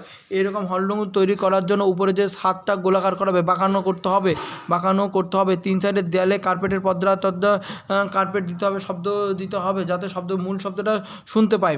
উত্তম শব্দ উদ্রেককারী হলরুম তৈরির জন্য প্রথমেই ঘরের দেয়ালে এমনভাবে বাঁকা করা হয় যেন উচ্চারিত শব্দ দেয়ালে প্রতিফলিত হয়ে সামনের দিকে সমানভাবে, অর্থাৎ কী বলা হচ্ছে যে এখানে 3 সাইড থেকে যেন শব্দটা না আসতে পারে, 3 নরম কাপড় দিয়ে আবৃত থাকবে যাতে ওই সকল দেয়াল থেকে প্রতিধ্বনি প্রতিফলিত না হয়, তাহলে মূল কথাটাই শুনতে পারবে। হল ঘরে ছাদ বাঁকানো থাকে, দেয়ালে নরম আঁশযুক্ত থাকে যাতে এই শব্দ মূল ধ্বনি যেন শ্রোতার কানে যায়। এই সকল যে 3 সাইডে যে দেয়াল, এই দেয়াল থেকে সৃষ্ট প্রতিধ্বনি যেন একসাথে এসে মূলধ্বনিকে বিকৃত না করে, এই জন্য সোবাইনের সূত্রটি লিখো। সোবাইনের সূত্র হচ্ছে RRWR। সোবাইনের সূত্র হচ্ছে RRWR। সোবাইনের সূত্র হচ্ছে RRWR। হার্ভার্ড ইউনিভার্সিটির বিখ্যাত প্রফেসর ওয়েলি সি সোবাইন রিভারবারেশন এর সময় নিয়ে গবেষণা করে দুটি সূত্র প্রদান করেন। একটা হচ্ছে প্রথমটা হচ্ছে হল রুম যদি বড় হয় তাহলে রিভারবেরেশন অর্থাৎ এর রিভারবেরেশন টাইম ও বড় হবে, অর্থাৎ হল রুমে রিভারবেরেশনের সময় হল রুমের আয়তনের সমানুপাতিক। অর্থাৎ টি সমানুপাতিক হচ্ছে হল রুম, ভি হচ্ছে হল রুম দিলাম, ভি হচ্ছে হল রুমের আয়তন, ভি হচ্ছে হল রুমের আয়তন। আরেকটা হচ্ছে দেয়ালের ক্ষেত্রফল যত বড় হবে, একটা হল রুমের দেয়ালের ক্ষেত্রফল যত বড় হবে এর কী হচ্ছে রিভারবেরেশনের সময় তত কম হবে, অর্থাৎ রিভারবেরেশনের সময় হল এর দেয়ালের ক্ষেত্রফলের কী হবে ব্যস্তানুপাতিক, অর্থাৎ টি সমানুপাতিক 1। এখান থেকে বোঝা যায় টি সমানুপাতিক বি/1/a। নির্ণয় সূত্র। টি হচ্ছে অনুরণনের সময় এবং এ হচ্ছে হল রুমের দেয়ালের ক্ষেত্রফল। এটা হচ্ছে সোবাইনের সূত্র। RRWR অর্থাৎ রুমের আয়তন যত বড় হবে রিভারবেরেশনের টাইমটাও তত বড় হবে। রুমের আয়তন আর এটা হচ্ছে কি দেয়ালের ক্ষেত্রফল দেয়ালের ক্ষেত্রফল যত বড় হবে এর হল রুমের দেয়ালের ক্ষেত্রফল যত বেশি হবে ওয়ার অনুরণন সময় তত কম হবে। একটা হচ্ছে মডুলেশন, যেটা হচ্ছে মডুলেশন, আর হচ্ছে ডিমোডুলেশন, ডিমোটিভেট করে অর্থাৎ অ্যানালগ সিগন্যালকে ডিজিটাল সিগন্যালে পরিণত, যে প্রক্রিয়া অ্যানালগ সিগন্যালকে ডিজিটাল সিগন্যালে রূপান্তর করা হয় তাকে ডিমোডুলেশন বলে। যে যন্ত্রটি এটা করে তাকে ডিমোডুলেটর বলে। আর তাহলে মডুলেশনটা কি? এটা হচ্ছে ডিজিটাল সিগন্যালকে অ্যানালগ সিগন্যালে রূপান্তর করবে এবং যে যন্ত্রের সাথে এটা করা হয় তাকে হচ্ছে মডুলেটর বলা হয়, যেখানে ব্যবহার করা হয় যে প্রক্রিয়া সাধারণত আসলে এই মডুলেশন ও ডিমোডুলেশনের সাধারণত রেডিও, টেলিভিশন, বিজ্ঞাপন ইত্যাদি ক্ষেত্রে এগুলো ব্যবহার করা হয়। এটা যদি ব্যবহার না করা হতো তাহলে কি হতো? তাহলে এই অডিও সিগন্যালগুলোকে মডুলেট করে দূরবর্তী স্থানে পাঠানো যেত না, অর্থাৎ মডুলেশন করা হয় অ্যানালগ সিগন্যাল বা অডিও সিগন্যালকে মডুলেট করে দূরবর্তী স্থানে পাঠানো যেত না। সুপারসনিক বিমান কি? শব্দের চেয়ে দ্রুতগামী বিমান হচ্ছে সুপারসনিক বিমান, এবং সনিক বুম কি? শব্দের চেয়ে দ্রুতগামী সুপারসনিক বিমান। সবচেয়ে চেয়ে দ্রুতগামী গতিশীল কোনো বিমান বা সুপারসনিক বিমানের শক ওয়েভ দ্বারা সৃষ্ট, শক ওয়েভ দ্বারা তৈরি অত্যন্ত জোরালো শব্দ,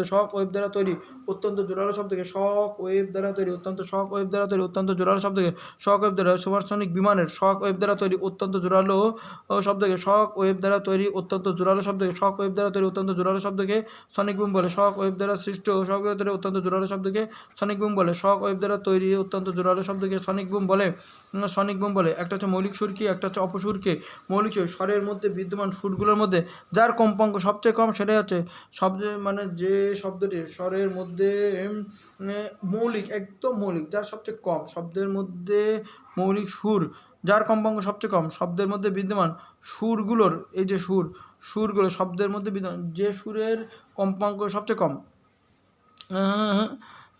যে সুরের যে সুরগুলোর কম্পাঙ্ক কম সেটা হচ্ছে মৌলিক সুর এবং অন্য সকল সুর হচ্ছে উপসুর।